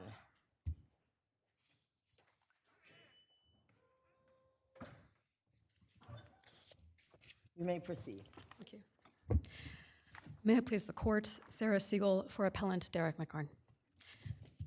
This case is really about preserving judicial review of facial constitutional challenges to liberty restrictions on criminal defendants. It is uncontested that Condition 24 violates the First Amendment and due process. No one has defended it on the merits anywhere. Since briefing was completed in this case, the Bronx DA's appellate practice informed Judge Halligan of the Court of Appeals in writing that the Bronx DA was going to stop opposing requests to strike Condition 7, both in trial courts and here in the appellate division. It's my understanding from my colleague today that No, but that's not in front of us. None of that evidence is in front of us. Let's just deal with this for now. Sure. So the prosecution in this case also has not defended Condition 7 on the merits. There are two conditions at issue. Condition 7, the injurious habits and vicious habits Which has condition. been upheld Right. And I'd love many to, times and is based on penal law sections. So that one has been upheld repeatedly. and I would love to talk to you more about that, including the most recent words from this court, which I did provide because I just became aware of a decision from. How is the portion of the condition of not associating with a gang or members of a gang depart from the other probation condition of not hanging out with disreputable people? What's the difference between the two? That's a good question, Your Honor. And part of the difficulty with these conditions is that they're too Move the vague. microphone closer to We're you. having trouble hearing you. I apologize. It's a very good question, Your Honor, and part of the difficulty that I'm having in answering it is that they're both so vague. To get more specific with the objections to it, though, certainly so this court on January 15 rendered a decision that I did provide just prior to the call because I just became aware of it today. In People versus Andujar, holding that Condition 7 provides notice that, quote, associating with perpetrators of crimes, engaging in criminal behavior or behavior that could cause injury, or frequenting locations where criminal activity occurs is prohibited under Condition 7. So I think that associating with perpetrators of crimes is possibly different from members of gangs. It's a Venn diagram, I imagine, with some overlap. I'm not understanding. I mean, Andujar, we upheld 7. We've always upheld 7. Yes, and I'd like you to reconsider that, but Assuming we're not going to do that, let's get to what the other stuff is. Because if We you want, just if you want literally- counsel, if you want 7 reconsidered, you're gonna have to do that with the Court of Appeals because we don't reverse each other, okay? That's just not gonna happen. I do- So But we will hear you on condition 24 because we have not blanketly said that that is okay. So I'd love to hear your arguments on that one. Thank you. Condition 24, nobody defends it. The Second Circuit has specifically in green, which is in our papers, held that a very similar kind of condition violates the First Amendment and due process because... What is gang paraphernalia, right? Exactly, and particularly in today's political climate, it is increasingly fraught who is accused of being a member of a gang, on what kind of basis, and the consequences of these really difficult to parse determinations by the NYPD or anybody else about who is a member of a gang, Right. let alone a Department of Probation. You don't dispute that it would be okay to say, don't join a gang, right?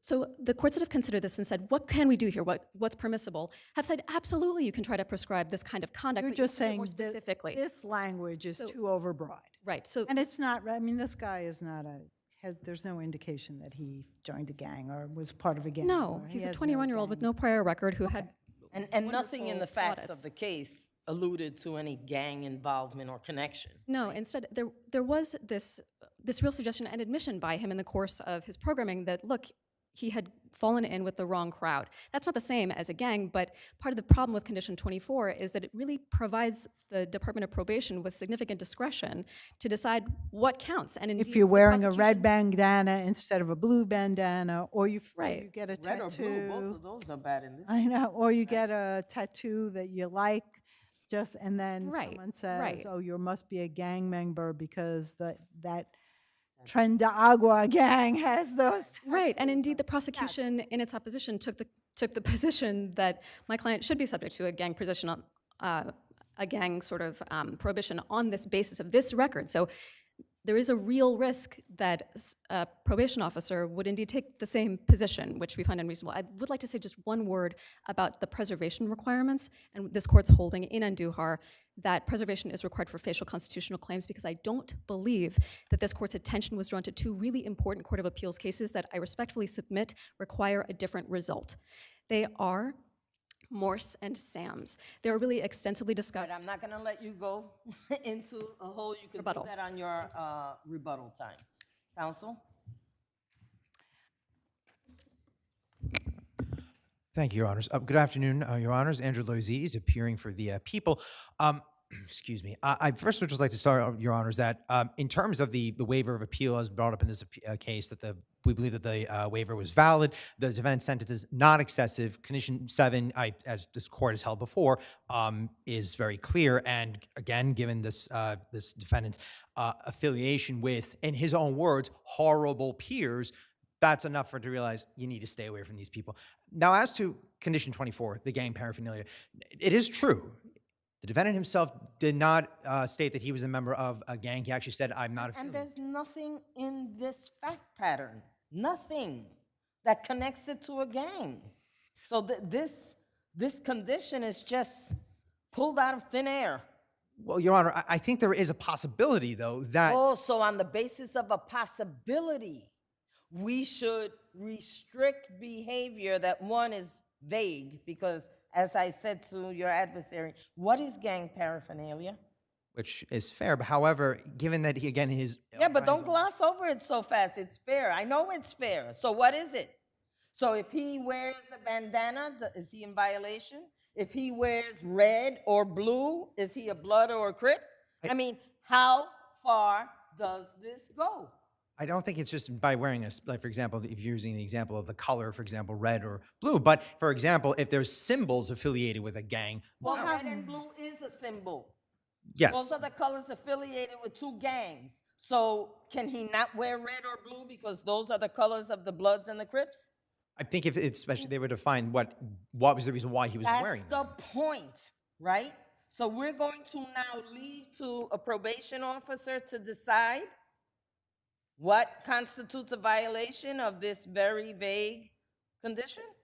Well, it wouldn't just be the probation officer, of course, then there would be a hearing to this, and then the court can also determine. Yeah, but by the time you get to the hearing, he's in jail.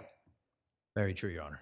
It seems to me that this condition creates an issue, whereas the paraphernalia can mean all sorts of different things, but the condition of not associating with a gang is not unlike the condition of not hanging out with disreputable people. So the gang provision is drawn in an overbroad way.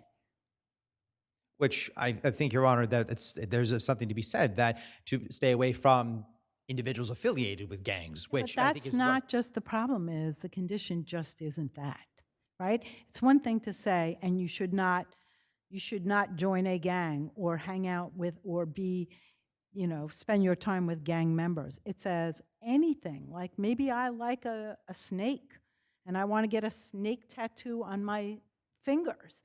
And it turns out that some gang somewhere has a snake as their symbol. Yeah. And now I'm arrested and with a charge of violating my probation because I like snakes and I got a snake.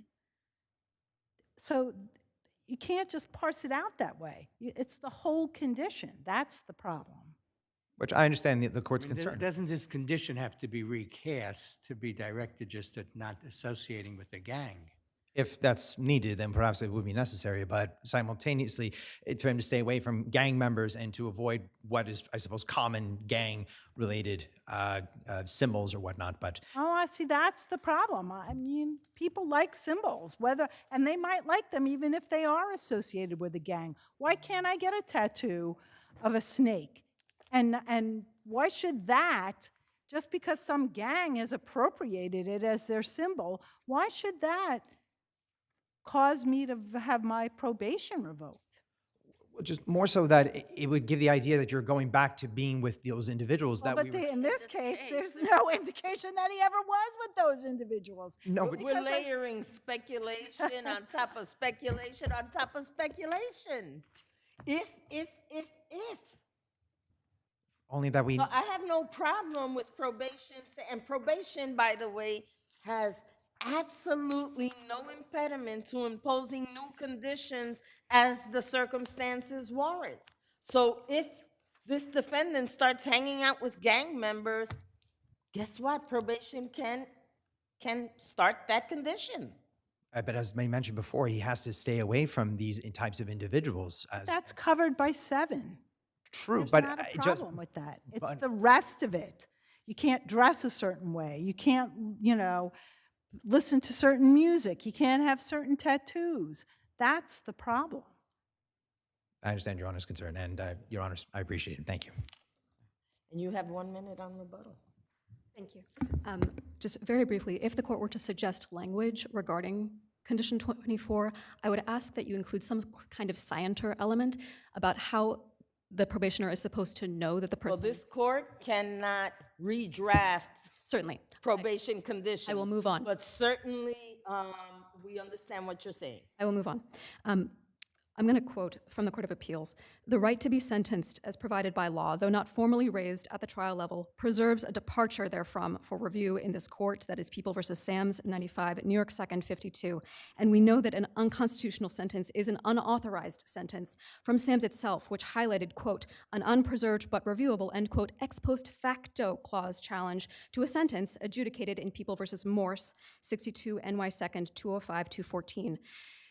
The point is, unlike challenges to the constitutionality of a conviction, a challenge to the constitutionality of a sentence does not require preservation, except... We literally just said to you that that's our view. If you're unhappy with it, your place to go is up, right? And I think that is how we feel about it. Thank you. And I don't want to take more of the court's time, but just very briefly, I want to tell you why I think that there's still a problem with the merits. I think you did. You put have. it in your brief. Thank you. right? Have a good day. Thank you very much. I appreciate your time.